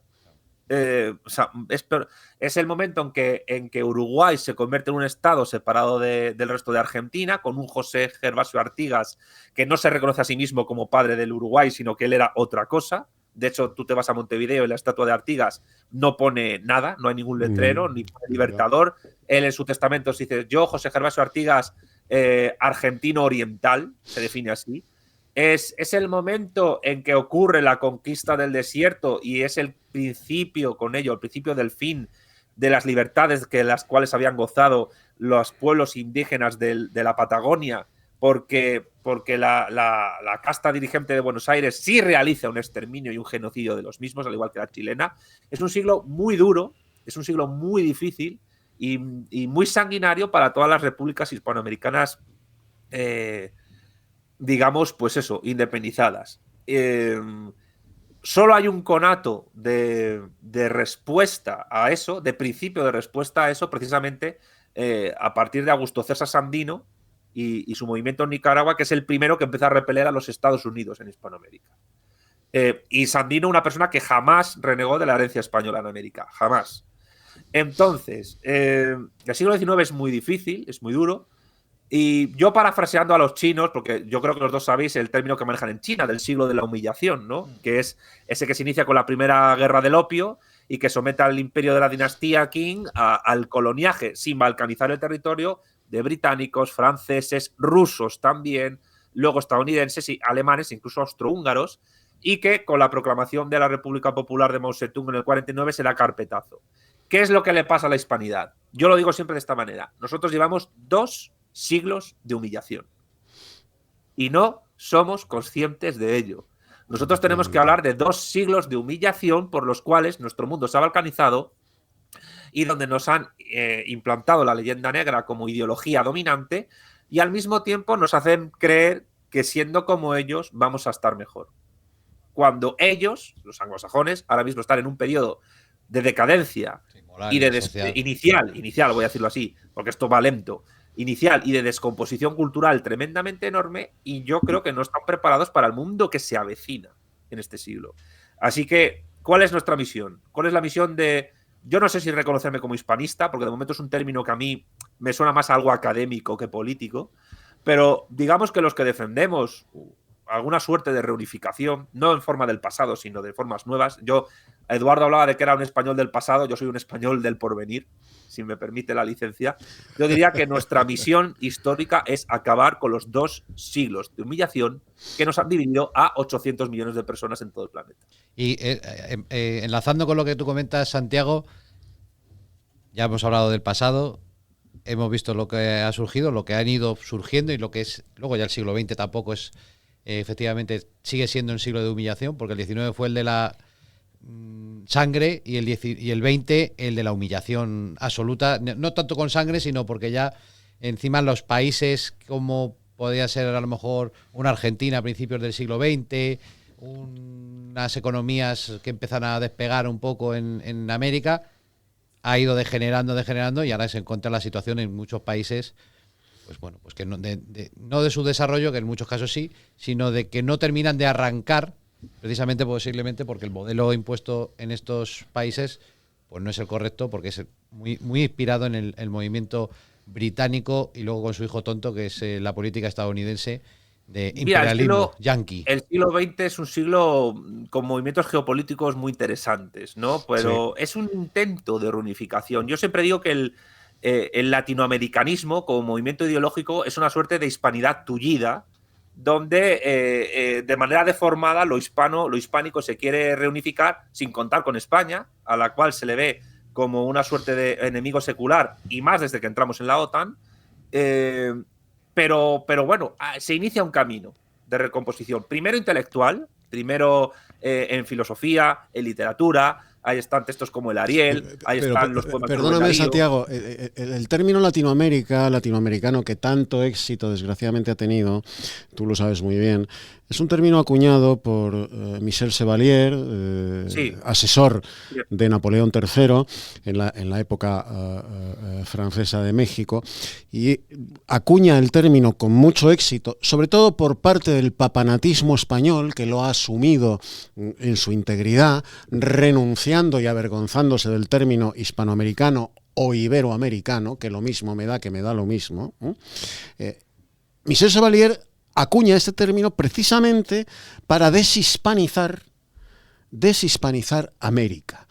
Eso es cierto. Y entonces los papanatas intelectualoides españoles, periodísticos españoles, el pueblo español lo ha asimilado. De modo y manera que tú hoy dices Hispanoamérica o Iberoamérica y te miran como si fueras un apestoso fascista. Uh-huh. Sí, eso es cierto. Y yo quisiera, si me permites, Santiago, si me permites, Ángel, ya que estamos finalizando, y que Santiago ha hecho muchas y conmovedoras referencias a nuestros hermanos portugueses, finalizar para resumir lo que es la hispanidad, resumir lo que es España. La hispanidad sin España es inconcebible, con una frase del poeta nacional portugués Camões, que decía Camões: no hay que hablar de españoles y de portugueses, hay que hablar de castellanos y portugueses, porque españoles somos todos. Eso es Portugal, eso es España, eso es Hispanoamérica. Eso es Iberoamérica. Todos somos españoles, portugueses incluidos. Y lo dice Camões, su poeta nacional, soberbio poeta, por cierto. No hay que hablar de españoles y portugueses, sino de portugueses y castellanos, porque españoles somos todos. Sí, yo creo eso es otra de las cosas que... Bueno, primero vamos a entrar un poco en el tema político, porque yo creo que en el siglo, ya entrando en la actualidad, en el siglo XX... Sí que, no sé cómo lo percibís aquí para entrar la polémica, yo creo que la izquierda política española muchas veces, igual que ha renegado los símbolos nacionales, el motivo no sé, todavía no entiendo en algunos casos el motivo, pero bueno, ha renegado de los símbolos nacionales de la historia de España, son incluso muchas veces los que han fomentado y protegido el negrolegendarismo a través de la asunción de esa leyenda negra como propia y como además un elemento usado políticamente contra un movimiento, a lo mejor, estoy hablando en España, de derechas que puede interpretar que sí fue un poco como el impulsor, una parte conservadora de ese nuevo resurgimiento de la hispanidad. A lo mejor puede ser malentendido como un movimiento desde el análisis del siglo XXI como colonialista o supremacista, que en algunos casos existe dentro de la derecha española ese supremacismo que nunca ha existido en la hispanidad, pero que sí muchas veces lo promulgan algunos sectores de la derecha. Pero la izquierda siempre ha renegado de ese pasado, incluso asumiendo la leyenda negra e impulsando movimientos indigenistas, que eso ya es el remate final de la fiesta, a lo que es ir en contra de la realidad histórica. Ya no es ni siquiera ni política ni intelectual, simplemente la realidad histórica.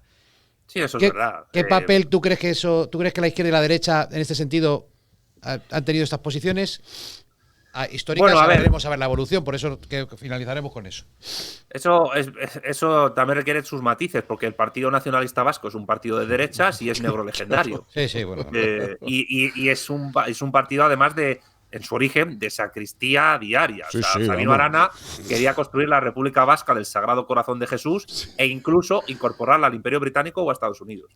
Sí, bueno, vamos a ver, me refiero a la derecha nacional, lógicamente española, y ya esto ya me apunte personal, la seria. Estos movimientos estrafalarios de independentistas de cualquier orden español. Uno de los problemas de eso que se llama la derecha, porque que la derecha está tocado desde la Primera Guerra Mundial y tuvo su punto de... Yo creo que tuvo ya su extrema unción con la caída de la Unión Soviética. Es un eje más sociocultural que propiamente político, porque en los temas de política interna y exterior prácticamente hay un acuerdo total. Y la prueba es la posición de Podemos y el PSOE y del PP e incluso Vox con respecto a la invasión rusa de Ucrania. Sí, si uno quiere entender lo que está pasando en Ucrania, el eje izquierda-derecha no vale. Aquí solo vale la geopolítica y la historia. Dicho esto, con respecto a la izquierda, o las izquierdas, mejor dicho, porque hay varias. No en todos los casos ocurre una asunción de esa leyenda negra. Hay una izquierda liberal decimonónica que no es negrolegendaria y hay ciertos elementos de la izquierda socialdemócrata que tampoco. Y del comunismo incluso. Y del anarquismo incluso. ¿Cuál es el problema? Bueno, yo, perdón por hacerme autobombo, yo la semana pasada colgué en mi canal de YouTube un vídeo sobre si el comunismo español es patriota o no. Y voy a resumir mucho, pero yo recomiendo a la gente, a vosotros también, que veáis ese vídeo, ¿no? Yo lo resumo básicamente así. En España actualmente hay 22 partidos políticos legales que se reconocen como comunistas de diversa tendencia, trotskista, hoxaísta, maoísta, etcétera, que están enfrentados entre sí, que se niegan el comunismo los unos a los otros, pero que todos, absolutamente todos, tienen una cosa en común. Y es que todos defienden el derecho de autodeterminación de regiones españolas. Incluso uno que se llama PCTE defiende que, en su programa, que si hay una revolución socialista en Marruecos, que se les entregaríamos Ceuta y Melilla. Claro. Tú jamás verás a la República Popular China renegando de su soberanía sobre Hong Kong, Macao, Taiwán o las islas del mar de China que están enfrente de Filipinas a su occidente. O la Unión Soviética, la propia Unión Soviética. Claro. Vamos, es que... Pero es que la aplicación del derecho... Ya, pero es que la propia aplicación del derecho de autodeterminación, que implica, primero, reconocer a Cataluña como una nación y que supuestamente tiene el derecho a decidir, todos los partidos que se dicen hoy comunistas, incluso alguno que se define patriota, lo defienden. Primero porque tienen una idea étnico-cultural de nación que nada tiene que ver con la que tenía Marx. Eso en primer lugar. Y en segundo lugar, porque no hay nada menos socialista que dividir a la clase obrera dando privilegios para separarse a una parte de la clase obrera respecto del todo. Si los trabajadores que están censados en municipios de Cataluña pueden decidir sobre la totalidad de la unidad de España, y yo que soy de Madrid, aunque vivo en Salamanca, no puedo decidir, se está negando la unidad de la clase trabajadora ahí. Porque además se rompe la caja única de la seguridad social, se rompe la hucha de las pensiones y se rompen un montón de trazados de infraestructuras, de recursos naturales, de cuencas hídricas que tendrían que ser hegemonizadas por el Estado, que servirían muy bien para el desarrollo industrial y tecnocientífico de España. La cuestión es, ¿por qué todos los partidos comunistas españoles defienden eso? Pues porque se creen todavía que España es Rusia, es la Rusia de los zares. Y aunque hay similitudes históricas, no es cierto que seamos países con una historia similar en absoluto. España es España y Rusia es Rusia, y ya fue malo para la Unión Soviética el derecho de autodeterminación. Bueno, en la actualidad tenemos esos problemas. Claro, cuando cayó el bloque soviético, cuando cayó el imperio soviético, pues hubo países como Bulgaria, como Polonia o como Rumanía, que aun dejando de ser socialistas, conservaron su unidad política. Pero la URSS estalló por los aires y las 15 repúblicas que se las inventaron los bolcheviques, la mayoría de ellas, porque no tenían existencia previa antes, Ucrania es un invento de Lenin, Bielorrusia es un invento de Lenin, Kazajistán es un invento de Stalin, él mismo trazó las fronteras de Kazajistán en base a criterios étnicos totalmente arbitrarios, lo que es hoy Kazajistán, pues ellos fueron la base de los clavos del ataúd del movimiento comunista en la Unión Soviética y en España. Y el problema es que algunos se piensan que para ser comunista o para ser marxista hay que ser un folclórico copiota de todo lo que hicieron los bolcheviques, tanto lo bueno como lo malo. Y el tema es que, como diría el filósofo italiano marxista y hegeliano Domenico Lo Surdo, el marxismo solo ha triunfado en los países donde se ha hecho plenamente nacional. Y en España eso no ha ocurrido nunca. Nunca ha habido un marxismo plenamente nacional, plenamente español. Ha sido una cosa impuesta desde la Comintern, que era una agencia de exteriores de la política exterior de la URSS.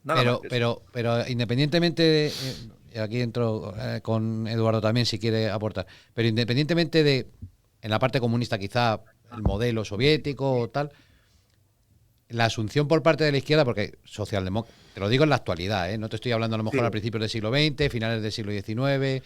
No, en lo que es en la actualidad española hay una izquierda muy rancia que sigue apostando y sigue apoyando tesis negrolegendarias, pero que no solo van en eso, sino que apoyan partidos indigenistas en la península ibérica y en América, porque ahí tenemos a movimientos como Podemos.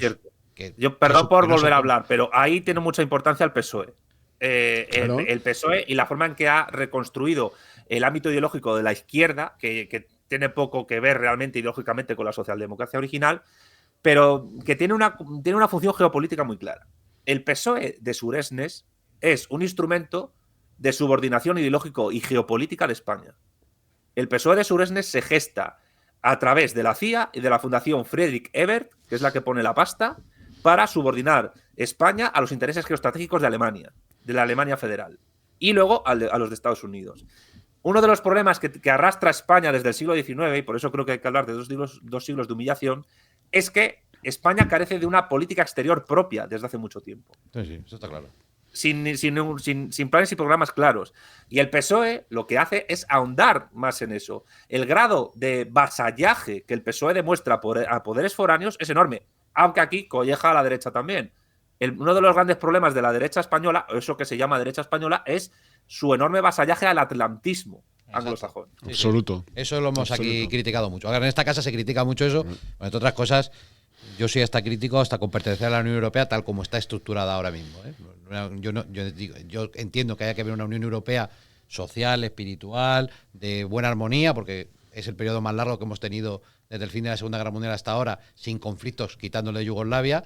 Y yo creo que la Unión Europea, tal como se empezó a gestar, podía ser una buena idea, en el sentido de una armonía entre países, una colaboración para evitar conflictos entre las propias naciones, y eso era una buena idea, que incluso se podía haber desarrollado incluso a nivel económico, con el tema de los aranceles, tal. Ahora, el problema es que la Unión Europea se ha convertido en una absorción de Estados-nación bajo una oligarquía que nadie ha elegido, que se eligen entre ellos y que designan o cumplen los designios de esta élite europea, muy atlantista, por cierto, y dice a los países lo que tiene que hacer, incluso lo que son. Ya no es lo que tienen que hacer, sino lo que son y lo que representan. Eso yo para mí... Mira, Ángel, hay desde que el hombre inventa el Estado, que para mí es el invento más progresista de la humanidad, el Estado, solo hay dos maneras fundamentales a lo largo de toda la historia de dominar a otra nación: la espada y la deuda. El sistema, el elemento de dominación de España y del resto de los países europeos a través de la deuda es la Unión Europea. Y la espada es la OTAN. Sí, sí. Y España está entre esas dos pinzas: la espada de la OTAN y la dominación a través de la deuda de la Unión Europea. Y no hay más. No tenemos soberanía, no somos independientes, no somos libres. No lo somos, por mucho que desde el folclore democrático propagandístico de la política europea, mundial y por supuesto españoles nos digan que somos más libres que nunca. Es mentira.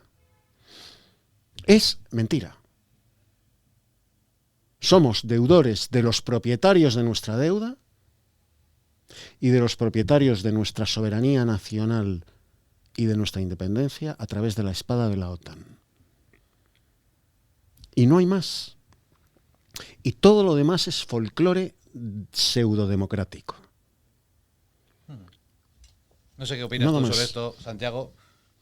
Bueno, yo ya he dicho que España carece de política exterior propia desde hace bastante tiempo. Yo creo que incluso desde antes de la Unión Europea. Primero estuvimos muy influidos por Francia en eso. Estábamos durante buena parte del siglo XIX, Francia nos dirige la política exterior, luego Inglaterra también, y luego pues hay intentos por parte de Alemania, de Italia, de Francia, de Estados Unidos, de la Unión Soviética, y ahora pues básicamente Estados Unidos nos dirige lo que tenemos que hacer. Pero para más INRI, es que la Comunidad Económica Europea, cuando se gesta durante la Primera Guerra Fría, porque ahora estamos en una Segunda Guerra Fría, en esa Primera Guerra Fría la Unión Europea no es más que la implantación de la Pax Americana en Europa Occidental para evitar que el comunismo soviético se extendiese hasta Europa Occidental. Y por eso se gesta el estado del bienestar, el consenso entre demócratas cristianos y socialdemócratas para impulsarlo, partiendo de las ideas de Keynes, del plan Beveridge inglés, el ordoliberalismo, la economía social de mercado alemana. Todo eso se implanta para que los trabajadores de Europa Occidental no se sublevasen contra el poder capitalista que tenían. Y durante bastantes décadas se consigue. El problema es que, por ejemplo, para que España entrara en la Unión Europea, España tuvo que sufrir un proceso de enorme desindustrialización. Y en ese proceso de desindustrialización, particularmente cuando llega el PSOE al poder, se llegan a liberalizar. Nosotros lo hemos contado en nuestra revista, en La Razón Comunista y en la revista y en Vanguardia Española, hasta 52 empresas estatales que se generaron durante el franquismo. 52 empresas estatales que gracias a los planes del INI convirtieron a España, según las estadísticas que se manejen, porque cada una dice un número, un ranking, entre la 8ª y la 11ª potencia industrial del mundo. Pero en la División Internacional del Trabajo que se estaba tratando de implantar a finales de la Primera Guerra Fría, España tenía que ser un país de servicios. Y el PSOE asume ese papel y es el gran implantador y aplicador de esos planes y programas para que nos insertemos en la División Internacional del Trabajo. Y el PSOE es el que impulsa la liberalización de esas empresas industriales, la liberalización del mercado laboral a través de unas reformas laborales tremendas que a finales de los 80 con Felipe González ya nos empujaban a un mercado mucho más liberalizado. La gran huelga del año 88, que es la mayor huelga general que ha habido en la historia de España, puso en parte el ataúd de Felipe González, pero también el ataúd de la fuerza de los sindicatos entonces, y luego vinieron las ETTs en los 90, hasta tal punto que yo lo afirmo sin tapujos, yo no soy sospechoso de ser franquista, pero Franco fue más socialista que el PSOE. Y claro, eso conlleva ver una cosa muy grave, y es que el PSOE hoy día es el mejor instrumento de la aplicación de la subordinación ideológico-cultural, económica y geopolítica que el capitalismo anglo-germánico protestante a través de la Unión Europea y de la OTAN está implantando. Estamos en un momento muy curioso de la historia de España, porque en términos de Marcelo Gullo, que para mí es amigo mío y además mentor en muchas cosas, yo creo que sí se está iniciando lo que él llamaría la primera parte de la insubordinación fundante, que es la ideológico-cultural, que es la más difícil y es la más larga y es la más tediosa, donde puedes encontrar gente que viene de tradiciones distintas pero que coinciden en el análisis. Pero yo lo que tengo claro es que sin esa insubordinación ideológico-cultural que requiere pues analizar un poco la historia de España y entender por qué hemos llegado aquí, hay que entender el papel del PSOE en todo esto. Que digamos que es el último episodio de una larga ristra de subordinaciones que existen. Donde además distintos políticos del siglo XX, desde Azaña hasta el propio Franco, trataron de reorientar la política exterior como pudieron y también dependiendo de los devaneos geopolíticos que había en el exterior, que fueron enormes en el siglo XX, que tampoco vamos a repasar. Pero a partir de los años 50, la orientación hacia Estados Unidos fue determinante para lo que luego vino después. Y claro, España es un país de una potencia media, tirando a la baja, que por sí sola no tiene capacidad para articular en el mundo un gran poder. Incluso es muy difícil la reindustrialización dentro de la actual Unión Europea. Es muy difícil. Eso es imposible. Porque es prácticamente imposible. No entra, en los planes europeos, como ya has dicho tú, no entra que España se industrialice. Eso está claro. Pero, siguiendo el razonamiento mío de los 2 siglos de humillación, a mi juicio, hay que pensar en sentido civilizatorio. Que es el sentido en el que están pensando, en el fondo, los anglosajones, con la cuestión del AUKUS, por ejemplo, es el sentido en que está pensando la Rusia de Putin, que es un país que no reniega de ninguna de las etapas de su historia, las asume con naturalidad, y es el sentido en el que están pensando los chinos, totalmente. Entonces la cuestión es, el mundo hispano, iberófono, incluido el lusófono aquí, yo creo que necesita pensar en un sentido de civilización para tener algo que decir e impulsar un tipo de sociedad alternativo y distinto al que los anglosajones han impulsado en los últimos 2 siglos. Yo creo que el camino ha de ir por ahí. Y por eso la idea de hispanidad no debe solo centrarse en la España actual. La España actual es un país más, núcleo si se quiere, pero un país más de una gran familia de naciones y ni siquiera somos el centro de la misma. Porque el centro está en América. Está claro. No está aquí. No sé si tienes tú algo sobre lo del PSOE. Yo creo que ahí coincidimos todos en la labor de zapa y mina que ha hecho a lo que es el Estado español en sí, porque bueno, ahí yo añadiría una cosa, Santiago, en ese proceso de desindustrialización y de pérdida de soberanía nacional, no solo es a nivel externo, que la hemos perdido con la Unión Europea, sino a nivel interno con las transferencias que el propio Estado ha hecho a regiones españolas, con lo cual lo que es el nación-Estado ahora mismo español es una suerte de, bueno, pues de conjunto de regiones, como bien mal dice la Constitución, nacionalidades históricas, otra aberración histórica que se ha cometido aquí, pero bueno, historietas de estas que han provocado no solo la pérdida exterior, sino la pérdida interior, con lo cual ahora mismo ya no sé, tenemos los factores externos que nos minan. Están los dos ámbitos, el interno y el externo relacionados, pero bueno, yo reto a vuestra audiencia a que se lean el título 8º de la Constitución española y que sean capaces de delimitar claramente cuál es el límite de transferencias de competencias entre el Estado y las comunidades autónomas que realmente existen.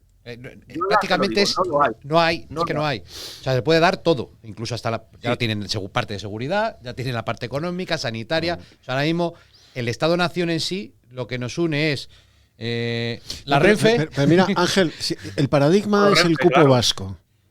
El paradigma es el cupo vasco, que es una rémora del final de las guerras carlistas que se le concede a los vascos porque han perdido, Zumalacárregui pierde la guerra, y se les concede, se les echa bueno, pues esa regalía, que es el cupo vasco. Hoy, en virtud del cupo vasco, del que tan ufanos están todos los parlamentarios, o la práctica totalidad de los parlamentarios, supone que Vascongadas no aporta nada a la caja común de España, nada, ni un céntimo de euro, nada, la nada absoluta, y lo recibe todo. Claro.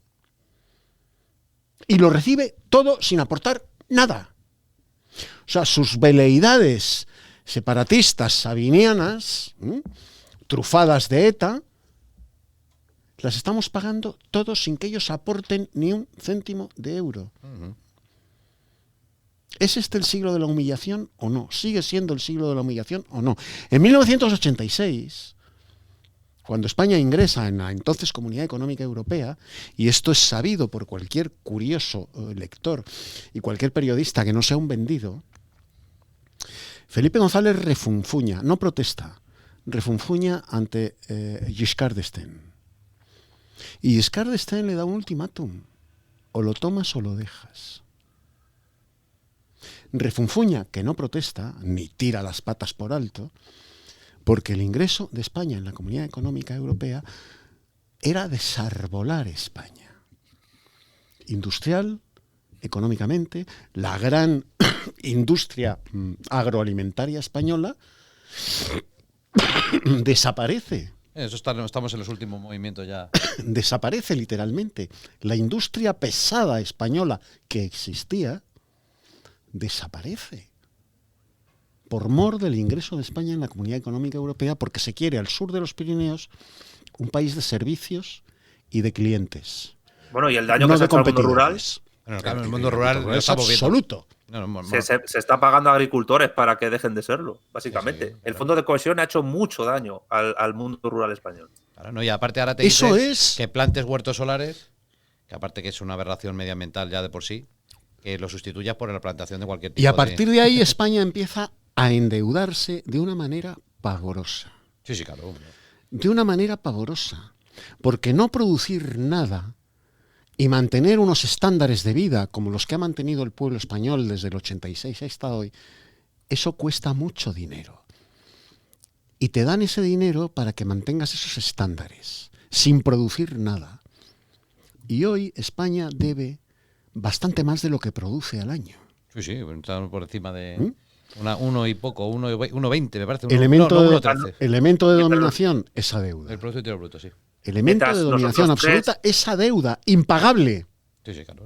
Mientras nosotros tres estamos hablando ahora, se están quemando 2.500 hectáreas en las Urdes, actualmente, y en la Sierra de Gata, cerca de donde estoy yo. Y centenares de personas están perdiendo sus hogares y sus propiedades para explotar de riqueza agrícola y ganadera. ¿Va a hacer la Unión Europea algo por resarcir a esa gente? No, pero sí, mira, es que hay un hecho dramático. Aquí en España pasa mucho. Tú que vives en Salamanca, Santiago, hubo un incendio, yo creo que fue el año pasado, entre Ávila, Ávila y Cáceres. Claro, como el fuego no entiende de fronteras interiores ni exteriores ni nada, pues el fuego empieza en Cáceres y llega a la provincia de Ávila. los elementos de extinción de incendios, como se había provocado en Cáceres, dejan de extinguir el fuego cuando entra en la provincia de Ávila. Y solo extinguen fuego en la parte que corresponde a la provincia de Cáceres. Eso es, que parece una barbaridad, eso ha pasado en España. Es que los medios de extinción de incendios no puedan pasar a una provincia, porque encima es otra comunidad autónoma, ya encima para más INRI, porque claro, como ya no es su competencia, oiga, pero estamos locos. O sea, la guerra de los cantones. Estamos locos. O sea, la guerra de los cantones de la Primera República. Y el futuro, que es lo que ya con esto finalizamos este estupendo... Que al final yo pensaba que iba a haber más bronca y joder, yo creo que se van a ir nuestros oyentes. Yo que buscaba sangre y no vemos nada, macho. Estamos todos de acuerdo. Al final esto... Que un comunista y un fascista se iban a pegar. Nada, macho. Digo, aquí va un hermanamiento entre la falange y el marxismo que yo estoy alucinando. Desde luego, esta es la tercera vía real. ¿Cuál es el futuro que nos espera, Santiago? ¿Cómo piensas tú? ¿En qué se tiene que basar este movimiento regeneratorio y regenerador del hispanismo? ¿Cuáles son las claves que tú entiendes que permitan que este movimiento, que ya ha surgido y que principalmente, como bien dices tú, viene de América, tenga un pozo y pueda llegar a algo? Bueno, las transformaciones históricas son más lentas de lo que parece. Cualquier tipo de movimiento político empieza siendo defendido por 4 gatos, literalmente, y luego, pues, por diversas circunstancias, pues, pueden seguirlo millones de personas, ¿no? La famosa frase de Lenin, ¿no? De hay años donde no sucede nada y semanas en que suceden años o décadas. Por nuestra parte, lo que yo puedo decir es que hace unos días nosotros presentamos en mi canal de YouTube el proyecto político de las vanguardias iberófonas. En España existe una asociación cultural de la cual yo formo parte, que es Vanguardia Española, y tenemos asociaciones hermanas en Argentina, Vanguardia Argentina, Vanguardia Comunista Chilena, el Bloque Revolucionario Obrero y Campesino en Costa Rica, Vanguardia Venezolana y Vanguardia Mexicana de reciente creación. Tenemos una web que la gente puede visitar, vanguardias.org, donde tenemos un decálogo ideológico básico y aspiramos a generar una vanguardia por cada nación iberófona hispánica para tratar de construir ese tipo de movimiento. La dialéctica hace estaños con compañeros de cama y nunca se sabe, pues, quién te puede ayudar en este proceso de construcción. Lo que sí tengo claro es que el primer paso es lo que decía Marcelo, es decir, la insubordinación ideológico-cultural. Hay que hacer un repaso de la historia, que ya se está haciendo. Empezó María Elvira Rocabarea, empezó Marcelo con sus 2 libros, que este año se va a publicar el tercero, va a cerrar su trilogía.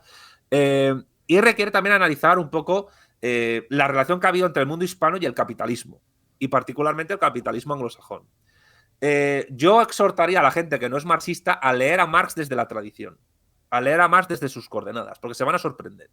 Se pueden sorprender bastante. De hecho, ha ocurrido un evento inédito a nivel editorial en España, y es que una editorial, la SND, que no es una editorial marxista en absoluto, y los dos la conocéis, ha publicado una obra del filósofo italiano Diego Fusaro, que es hegeliano y marxista, que se llama Karl Marx y la esclavitud.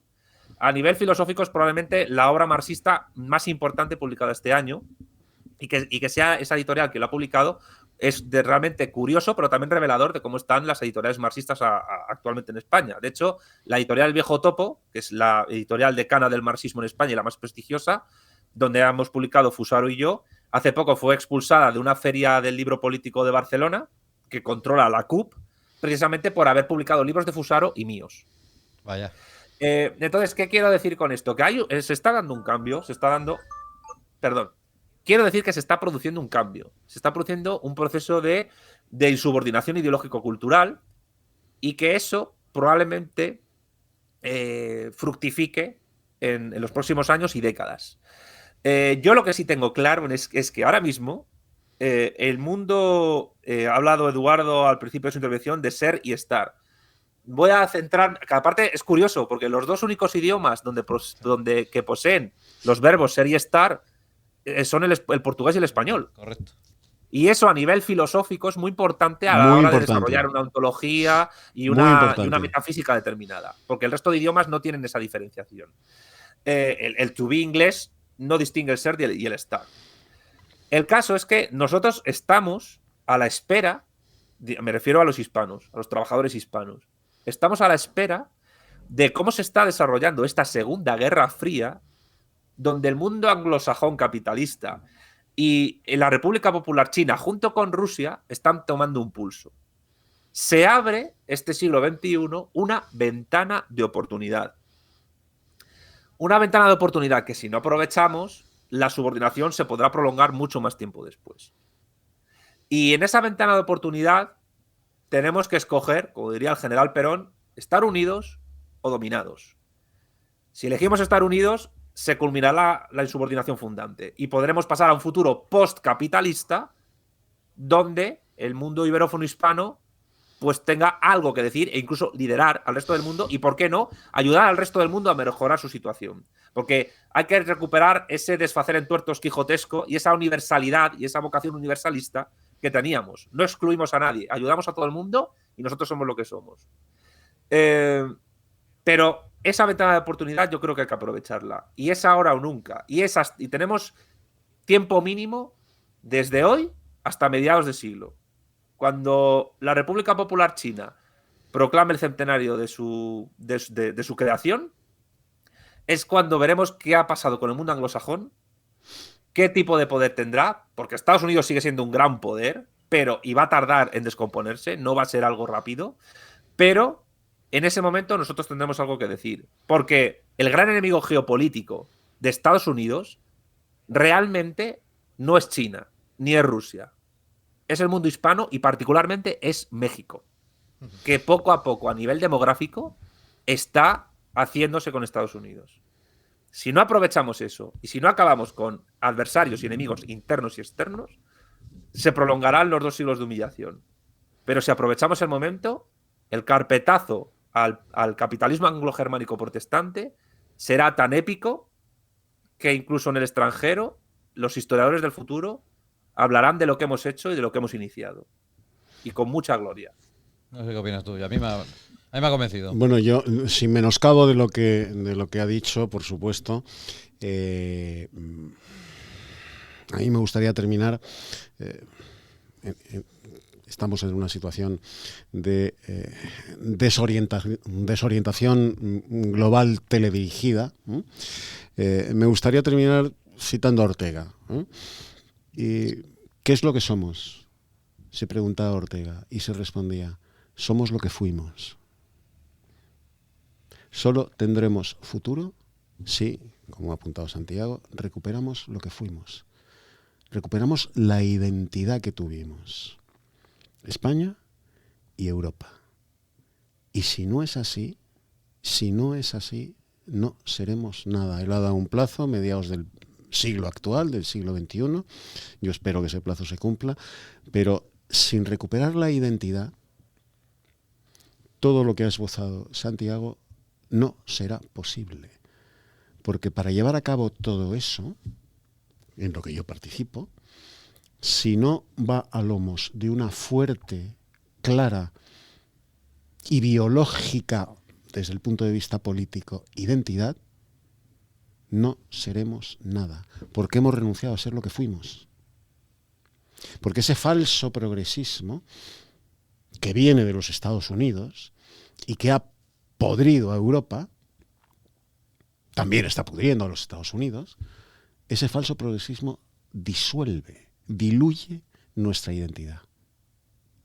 Y hoy solo hay 2 naciones en el mundo, como bien ha subrayado Santiago, con una fortísima identidad, pero no fraguada ahora, desde hace siglos.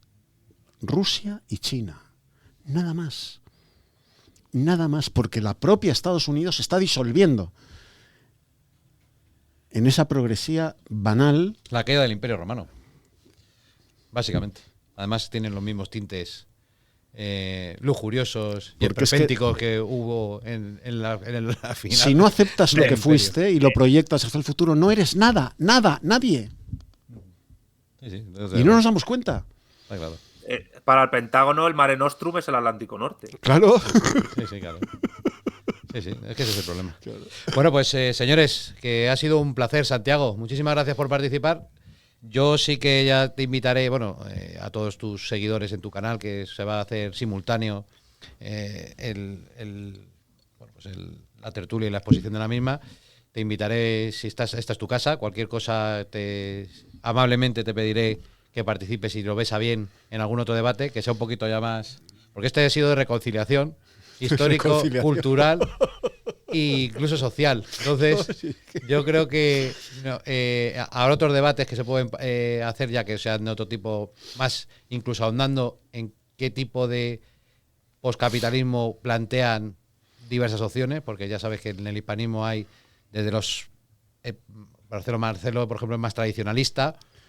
Con la cultura española, a lo mejor vosotros proponéis una idea más marxista de la solución o la posible desarrollo de la hispanidad, y eso será posiblemente motivo de otro debate, pero bueno, hemos hecho una buena introducción para lo que es la hispanidad, reconocer lo que es la hispanidad y empezar a fraguarla, que yo creo que es un proyecto común, independientemente de la ideología política que se sostenga. Santiago, ha sido un auténtico placer. Bueno, el placer ha sido mío, me he sentido como en casa, ha sido muy interesante el análisis que hemos hecho y nada, la verdad está en la lucha, así que yo encantado. Un placer, Santiago, encantado de conocerte y de haber debatido contigo. Gracias, igualmente. Pues nada, nos despedimos a todos nuestros oyentes, a todos los seguidores del canal de Santiago. Les emplazamos a próximos debates y nada, esperemos que se hayan entretenido, divertido, incluso formado, que también es una parte interesante de este tipo de espacios. La fundamental. Con esas intervenciones. Un abrazo a todos.